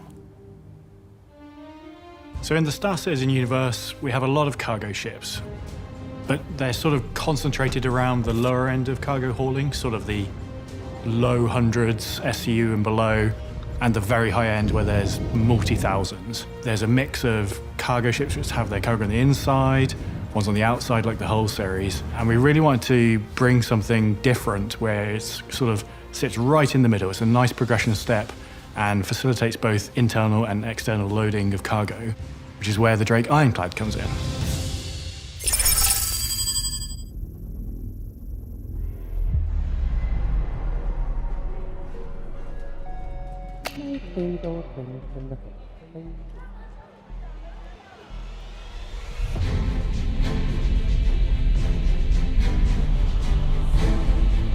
So the Drake Ironclad is the kind of next step up for Drake cargo ships. It kind of builds on what the Caterpillar brings, but in a much larger form. The Drake Ironclad is a 6-person multi-crew armored freighter. A large proportion of the ship is dedicated to the cargo bay at the front of it, which has both a front ramp for loading and unloading cargo and small vehicles on the ground, as well as a retractable roof for doing that in space with EVA as well. Little tight entrances to cargo ships doesn't necessarily lend itself to when you're out in deep space and you're trying to quickly move some cargo from one person's ship into your ship. Really, you want as much kind of access to be able to do that as you possibly can. So by having this kind of much larger opening on top of the ship, it allows us to kind of bring cargo in much easier. So its role being a sort of armored freighter comes from two distinct ways. One, the cargo itself is more protected. It's within the cargo bay that has the armored roof section that covers it. So unlike, say, a Hull C where the cargo's on the outside, you can load it from the outside but then protect it with the Ironclad. It's also more heavily armored than the Caterpillar, so it kind of gives a little bit more security to your kind of precious cargo. The exterior, very classic Drake brutish styling, a whole lot of engines and a lot of framework and quite thin structural elements support the rest of the ship. Very bare bones styling. It doesn't have lots of nice padding. It's all there and exposed, and it's really just sort of rugged and to the point. So the Ironclad is really three distinct areas. You have all the accommodation in the rear sort of third of the ship. The front 2/3 is really just this cargo bay with the front entrance and the retractable roof. And then you have the command module, which has seats for the crew, plus a few little jump seats for everyone else. Command module is there to steer the ship when it's attached, and the command module serves as the escape pod as well. The only time you really want to detach it is in an emergency. It's not designed to be your sort of primary ship flying around. It kind of gives you a little bit of a get-out-of-jail-free card if you're transporting stuff that is quite valuable, quite sought after in maybe some of our less desirable systems. What it allows you to do is kind of have a little bit of security. So if you're getting attacked or you're getting yourself into trouble, if you want to save yourself, you can kind of jettison your cargo and try and get out of Dodge and kind of get out to safety. And I think that's like a really important thing as we get closer to Death of a Spaceman. With some of the recent tech that's come online, this brought us one step closer to implementing command modules properly. So not only will you see this detachable command module feature on the Ironclad, but as well it will happen on the Caterpillar. Interior-wise, you've kind of got two entrances onto the ship. You can either enter via the command module, and that takes you straight into a kind of corridor section. It's kind of like, almost like a mezzanine. You can either go up to the habitation area, which is top floor of the ship, gives you like super nice views out both the kind of cargo out the front and the rear of the ship, or you can kind of come down the ship into the main habitation area. Alternatively, you can enter through the dock and collar airlock, which is on the opposite side of the ship. At the rear of the interior of the ship, we've kind of got the heart of the engines. It's the big kind of engineering area where we've got all of the kind of main functional components needed for moving such a large ship. And then if you kind of come slightly further forward, got we call it the kind of like the command deck. It's not a bridge, you can't fly the ship from it, but it's where you operate the tractor beams. It's where it kind of gives you good views out over the front and into space. You've got the tractor beam turrets, but also, visually you can kind of stand in this area or sit in this area and look out over the front and over the bow of the ship and kind of really see what you're trying to pull in or what you're trying to capture into your cargo hold. As we come downstairs, we've got a little kind of covered area at the rear of the cargo hold, and that is where you can store a couple of small ground vehicles or some of your equipment for moving vehicles and cargo around. And then you're into the main cargo hold of the ship, and this takes up the majority of the interior space, is this large cargo hold. One of the things that we were kind of really keen to do was give lots of different views and different angles down into this cargo hold. Again, as we're exploring slightly less lawful systems, we wanted to give the players as much opportunities as we can to kind of be safe aboard their own ship. So either side of the cargo hold, we've got these gantries that run completely front to rear on the ship, and they give great view down into your cargo bay. They also give that opportunity of if there's someone tries to board you via the cargo bay, it gives you some nice cover opportunities. And we've also got a few little windows that kind of look down into it as well. As you move to the kind of like the very front, the very nose of the ship, those gantries lead into a kind of secure cargo area. It's somewhere that's a little bit more difficult to get to when you kind of enter the ship. The big thing we were referencing when we were looking at it was this idea of police evidence rooms. And so these kind of individual cages where you could put your most secure cargo, whatever it might be, in this area, and it would make it quite difficult to try and breach in or out of that area. So it gives us just somewhere a little bit more secure for kind of smaller cargo items. Finally, at the very front, we've got access to one of the main turrets and the tractor beam turret. The biggest attraction for me with it is just the versatility of the cargo space. From a good citizen law standpoint, it is a cargo ship, but also that retractable roof and the tractor beams on board it give it some less legal opportunities for perhaps taking other people's cargo ships in space and on the ground. At the time of recording, we're also exploring a more military-themed variant of the Ironclad. Doesn't have the name yet, so we'll just call it the Drake. Ironclad Assault. Compared to the base ship, this has been developed to support ground assault operations. It has additional turrets covering the upper and lower surfaces to provide more fire support. And the front section of the cargo area has been redesigned to enable our largest vehicles in game to be deployed from it, such as the tank. In addition, the cargo bay has been reduced in size to facilitate an onboard repair facility. So for those of you who want to have a journey in the cargo profession, traditionally you would start out in something, say like a Hull A. The next step up from there really is sort of into Drake Caterpillar territory. So you're doing roughly an 8 to 10 times jump in cargo capacity. From there, the Ironclad sits nicely between those smaller ships and the much larger bulk carriers such as the Hull C, and then ultimately you get to things like the Hull D, E, and Kraken at the end of the cargo career. You said Kraken. Yes. Was that a hint at anything? It's not a hint at anything, but making the Ironclad makes the Kraken easier.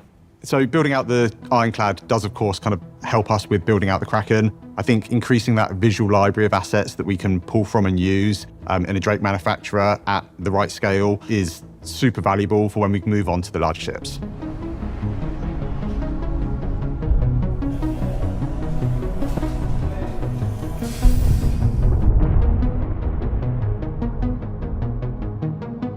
Of course. We're coming back. So sorry about that abrupt ending. We're back. So yes, the Ironclad. Whew. Let's see. Who wants to go first? Well, I don't like Drake. I don't like Drake. That's how you start, Jade. That's how you start. I don't like Drake, but I respect Drake because Drake started from the bottom, so I gotta be humble. All right. Be humble, but let people recognize. That how the quote goes. Hopefully, you got the reference. I got the reference. No, Kalrati got it. I knew if Okay. anybody got it, Kalrati would get it. Maybe maybe Fist to Face would get it. K Dot and Drake Beef. All right. No. Oh, okay. Okay. All right. Yeah. Okay. So yeah. The Ironclad and possible variant. What anyone else's thought? I was really excited for it. I'm not a Drake fan either. Kind of with Jade on that. Everything looks like it's duct taped together. I was like, all right, this is interesting. Come on, okay. And then I saw that it's doing the same command module as the Caterpillar. I was like, oh, dang, there's always something.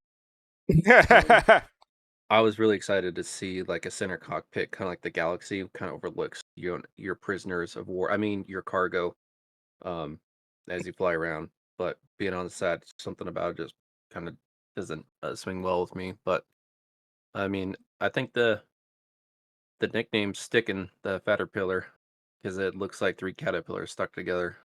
I was watching Sergeant Grimm's stream earlier today. And he brought up a good point that I didn't think about, but that when they talked about how the Ironclad's like the next step towards a Kraken, the center bridge of the Ironclad is the same design language for the Kraken command bridge, just double stacked. So there you can start seeing a little stuff that will show up in the Kraken down the road. All right, thank you. Fish, I think you wanted to say something. Yeah, I mean, I to be honest with you, I I'm not a big Drake person myself, but for some reason, when I look at this ship now, the profile of it, it's not a bad looking ship. It kind of gives me that industrial, pioneer Rundown, yeah. Just gritty, and then like I said, what is it called? sometimes Duct tape and and glue. I mean, if she could do what she could do, I ain't mad at her. You know what I mean? If she could churn and burn them ducats out, I ain't mad at her, right?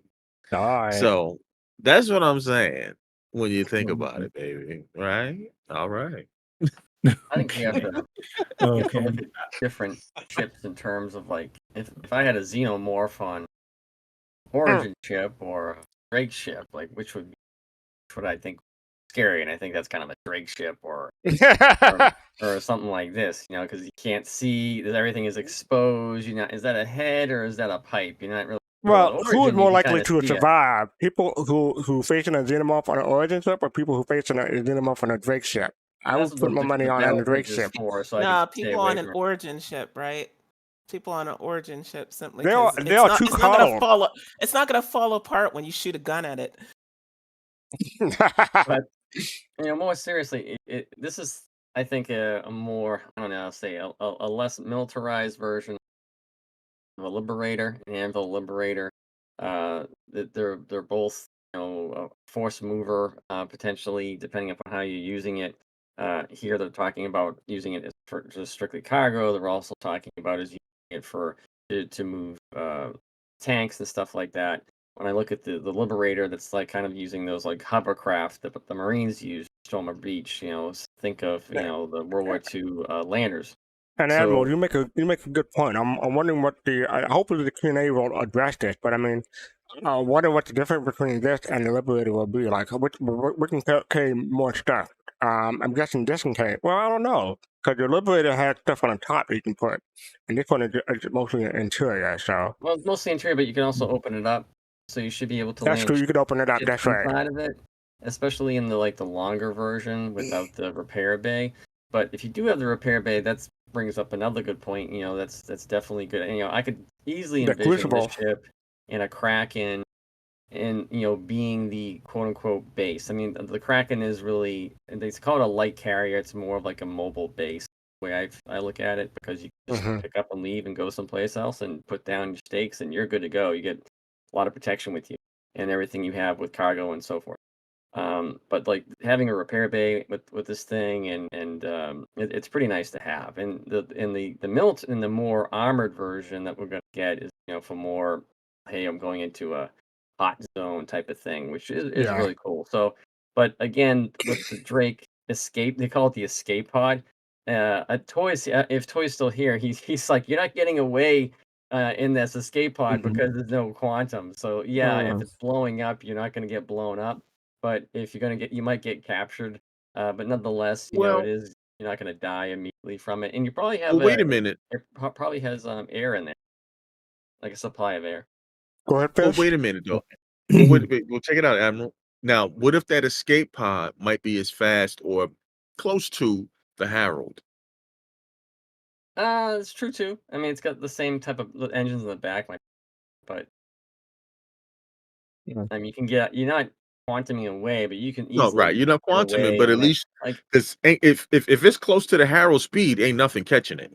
yeah. I mean, You know what I mean? Fair point. Yeah, fair who point. here Well- know that I've taken the Fury and done Ghost Yeah. Hollow and excuse me, I've done Ghost Hollow in a Fury, so I had to like take off from New Babbage and fly the whole way there and fly the whole way back.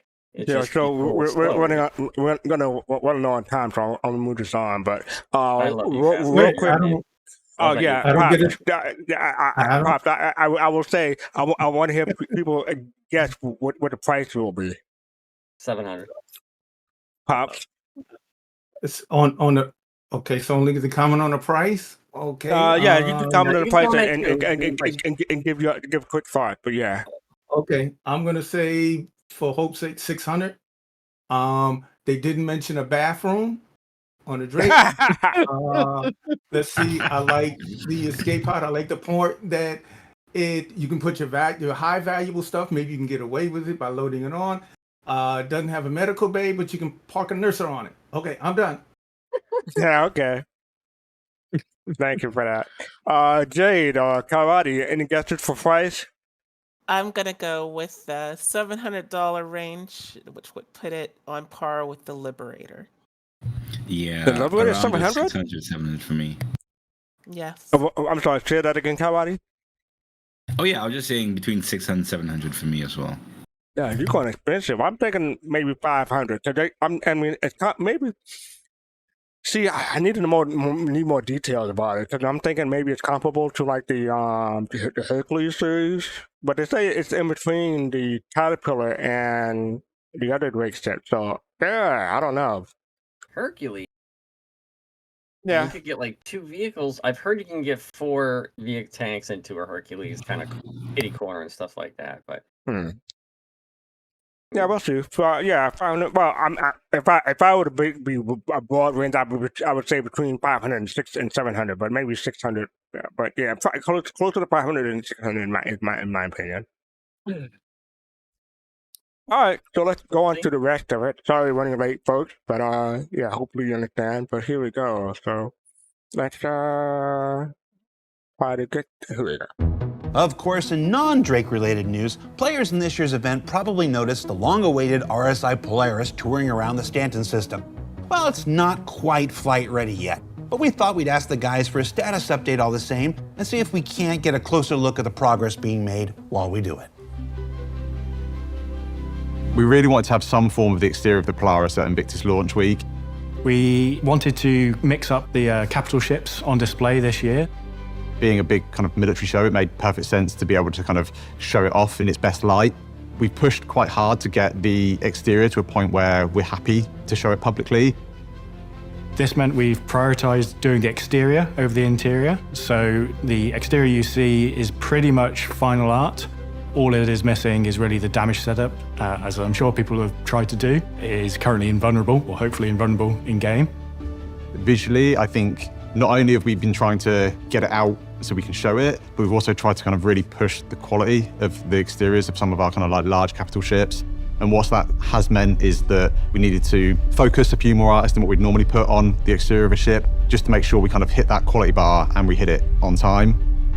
It's pretty close to being Lot Zero, which means that the majority of the main modeling's done. There's still a whole bunch of decal work.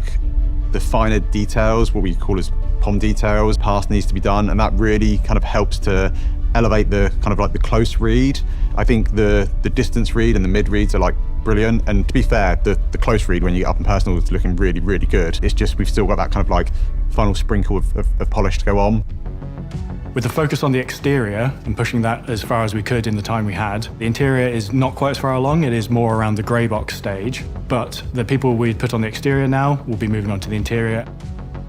Normally on a vehicle is we try to kind of keep the development stages in line throughout the kind of like the life cycle of its development. It means that the interior isn't, it's not at the same level that the exterior is.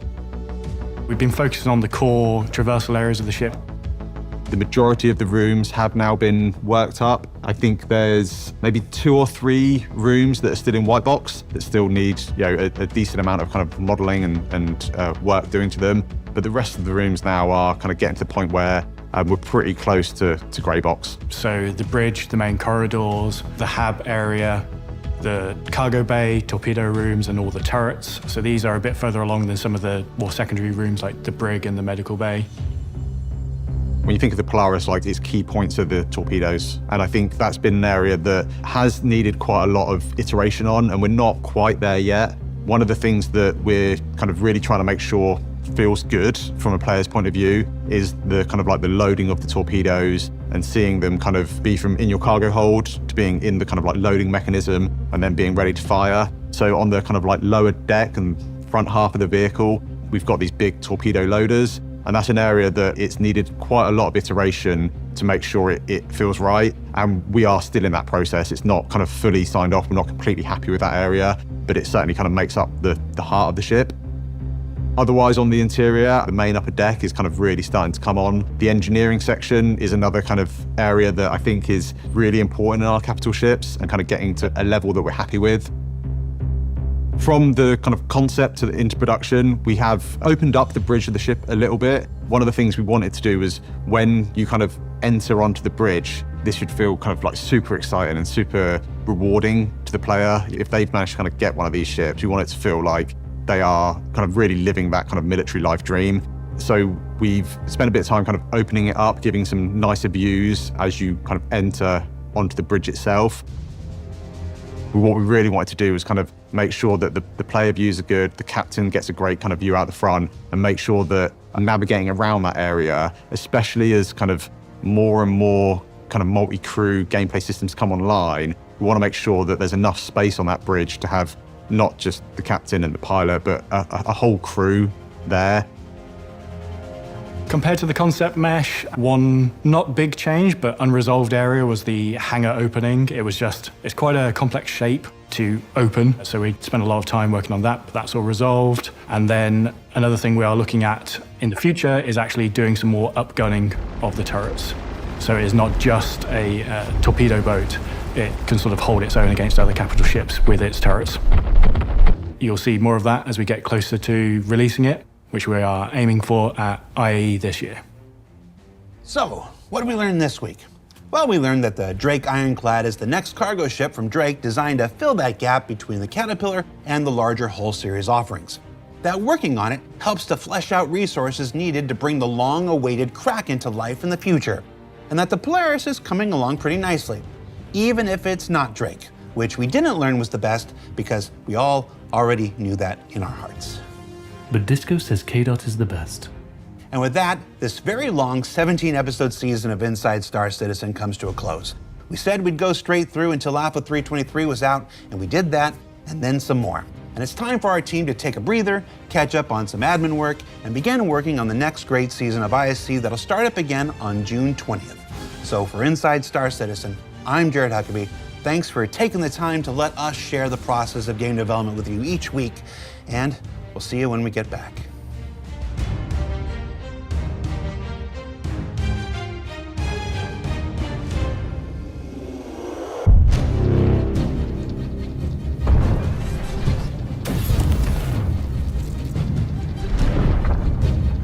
Welcome.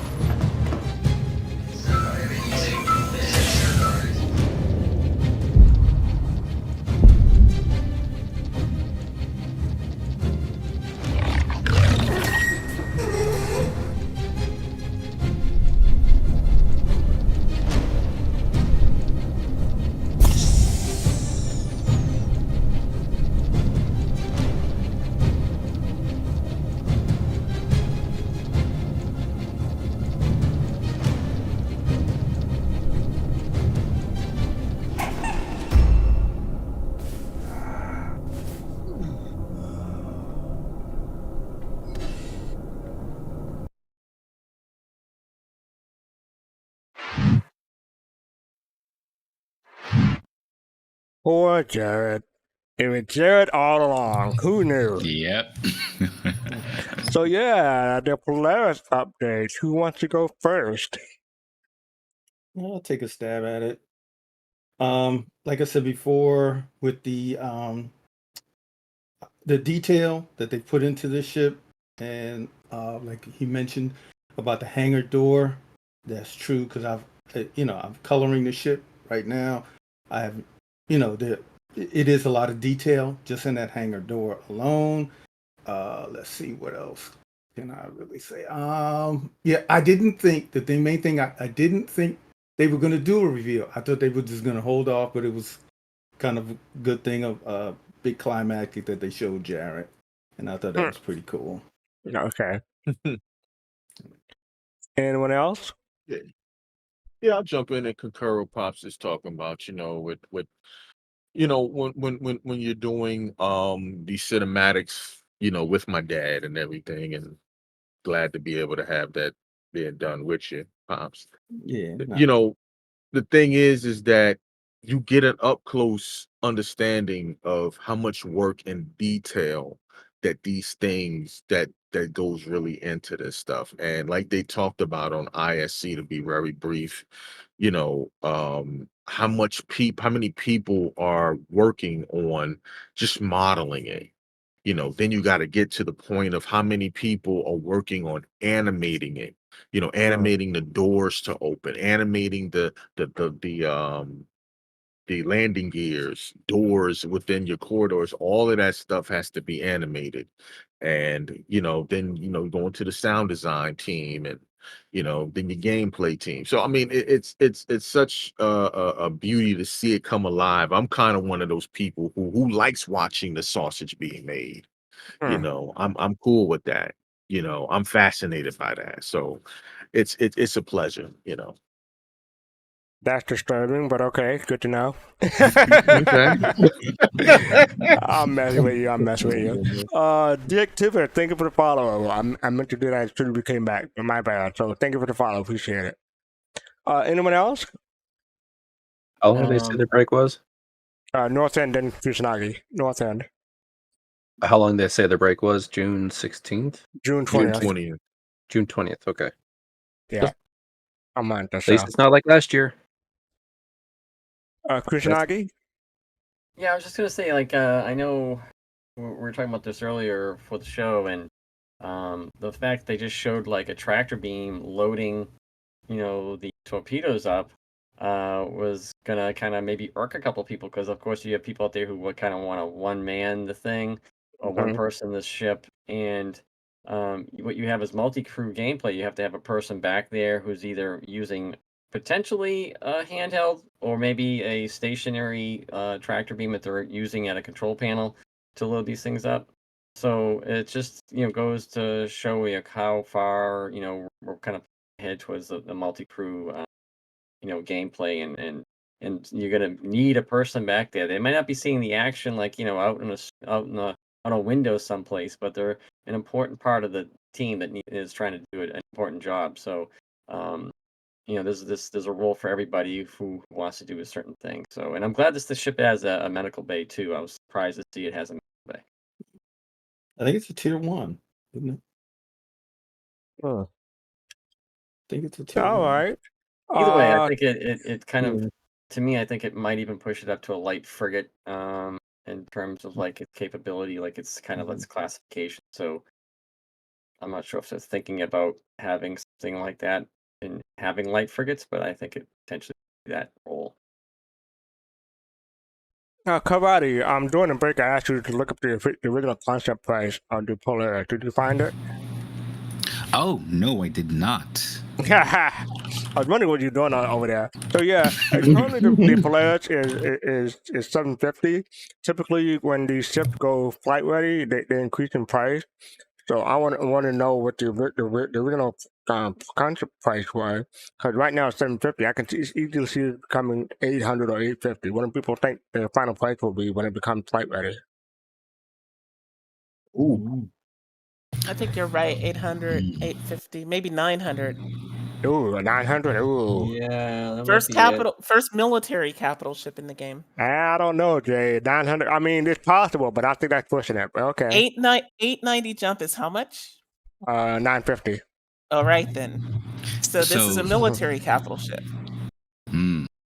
So the original war bond was 625. 625. Okay. Okay. So it's already increased by 125. Yeah, 800. 800. My final answer. That was the original war bond? 625. 625. How much? I think what do we get it for, Pops?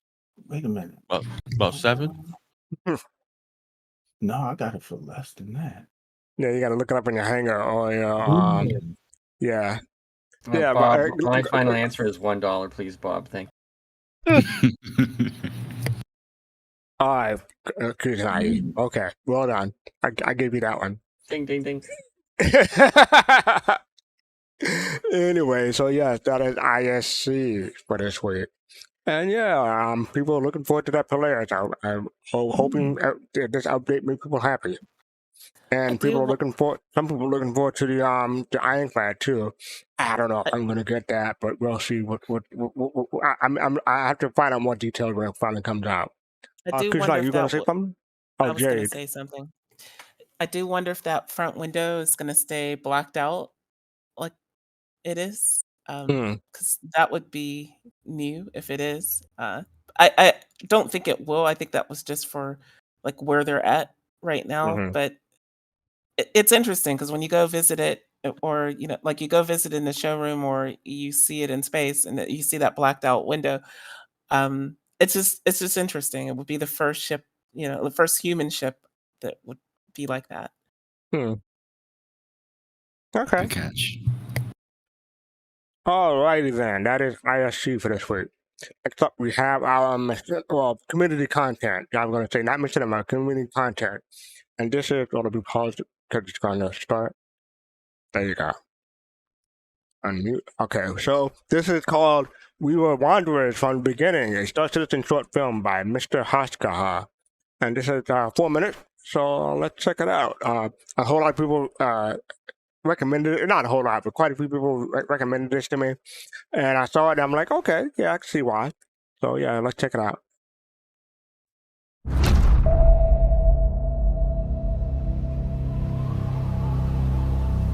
For all its material advantages, the sedentary life has left us edgy, unfulfilled. Even after 400 generations in villages and cities, we haven't forgotten. The open road still softly calls, like a nearly forgotten song of childhood. We were wanderers from the beginning.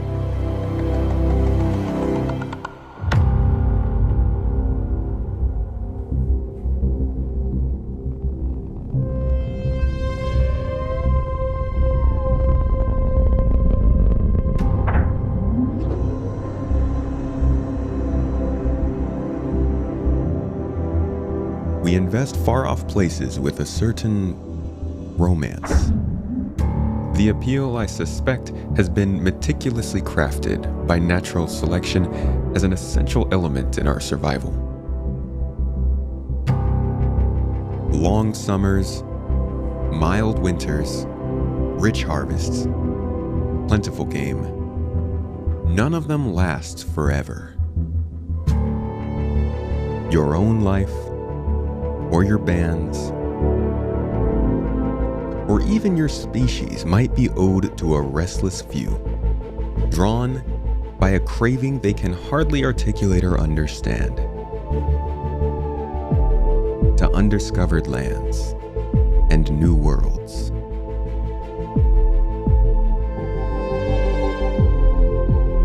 Herman Melville in Moby Dick spoke for wanderers in all epochs and meridians. He said, "I am tormented with an everlasting itch for things remote. I love to sail forbidden seas."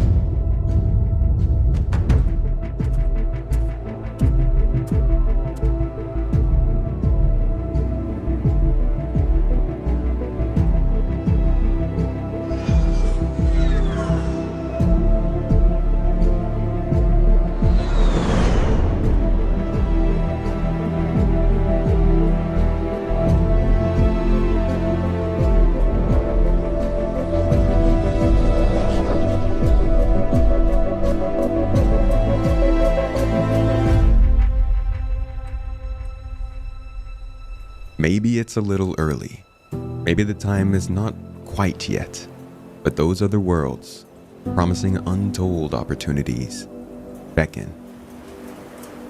Silently, they orbit the sun, waiting.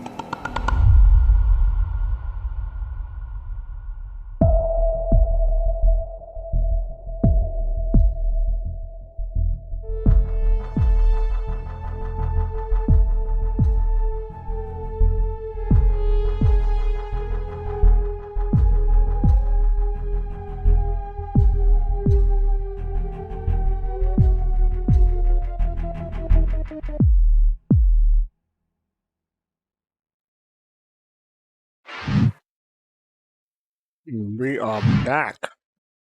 So yeah, that is Wanderers. Oops, didn't do this.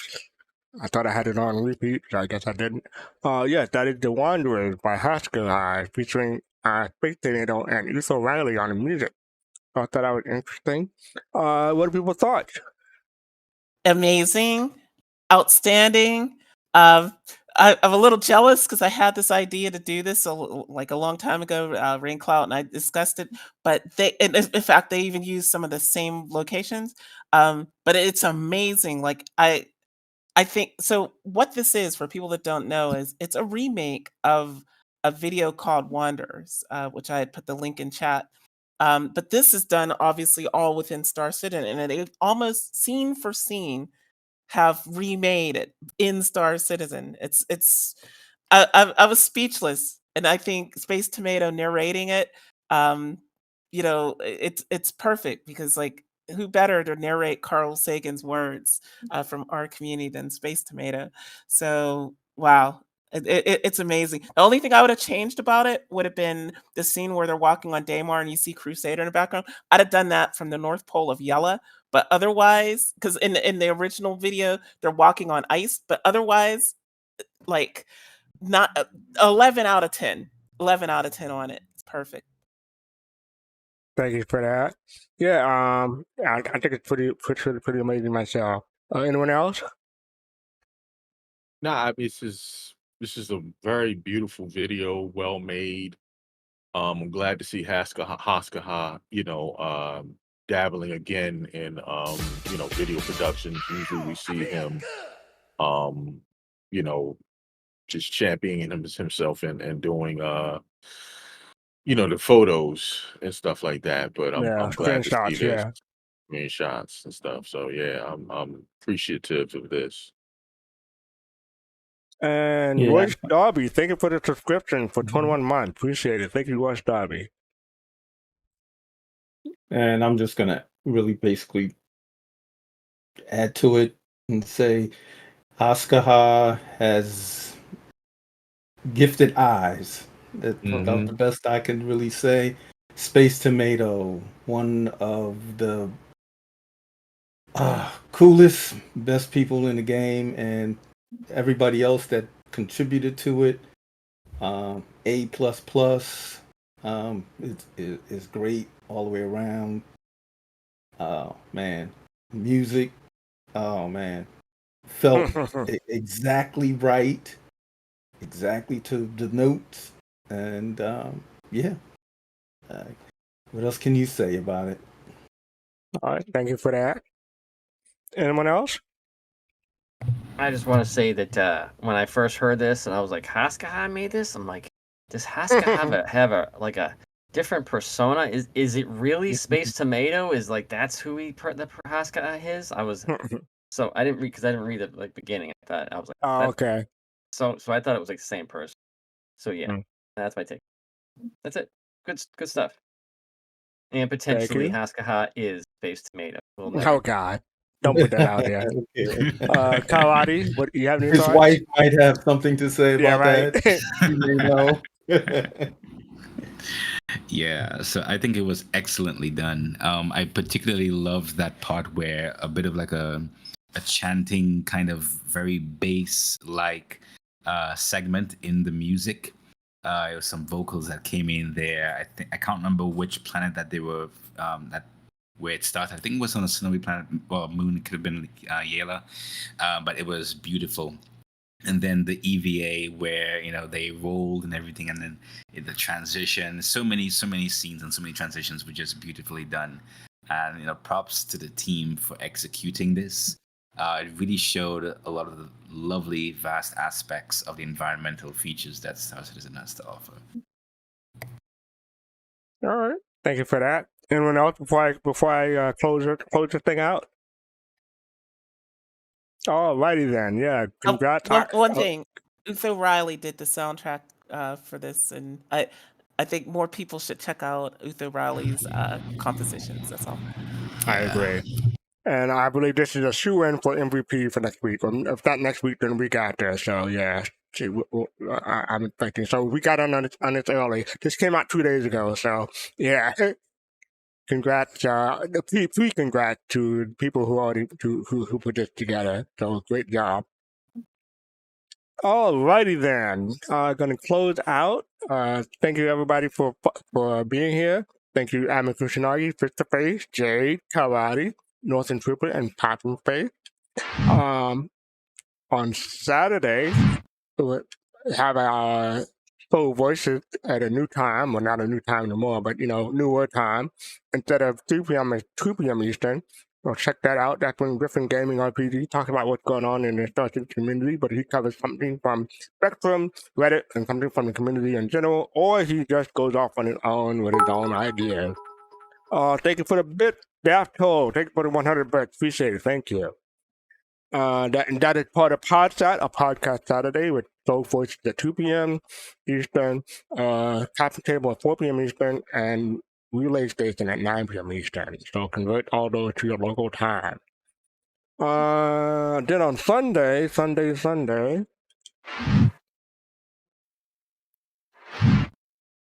we are talking about Invictus launch week. So that is 7 p.m. Eastern on May 26th. Should be a great time, great show. We'll talk about what's going on here and more so. We'll talk about our experiences in the showroom and stuff like that. So review of UE's annual military expo. So yes, should be great. A couple of shout outs before we head out. The most recent episode of Flight to Rhythm is available on Future Radio Mixed Cloud account, or look for it on the Twitter feed. Same for Captain Shreya's Fun Friday Mixed Show, Space People. You want to become a Soul Bro, Soul Sister, Soulmate, Soul Citizen membership, happy privileges. Click the join button below on YouTube. Thank you everybody for being here in the chat. Appreciate it. If you want to follow us on social media or Soul Citizen with the S on in everywhere. If you want to support us, you can buy our merchandise, support us on Patreon, or you can give us bits or subscribe. We appreciate it. And make sure you do hit like, subscribe, or follow depending on what platform you're on. So I believe we are going to raid. Oh, so, Griffin always put this in the here a minute. Let me. Okay, you're gonna raid Burke. We are going to raid Burke. So make sure you send them our love. So with that, peace, love, and soul.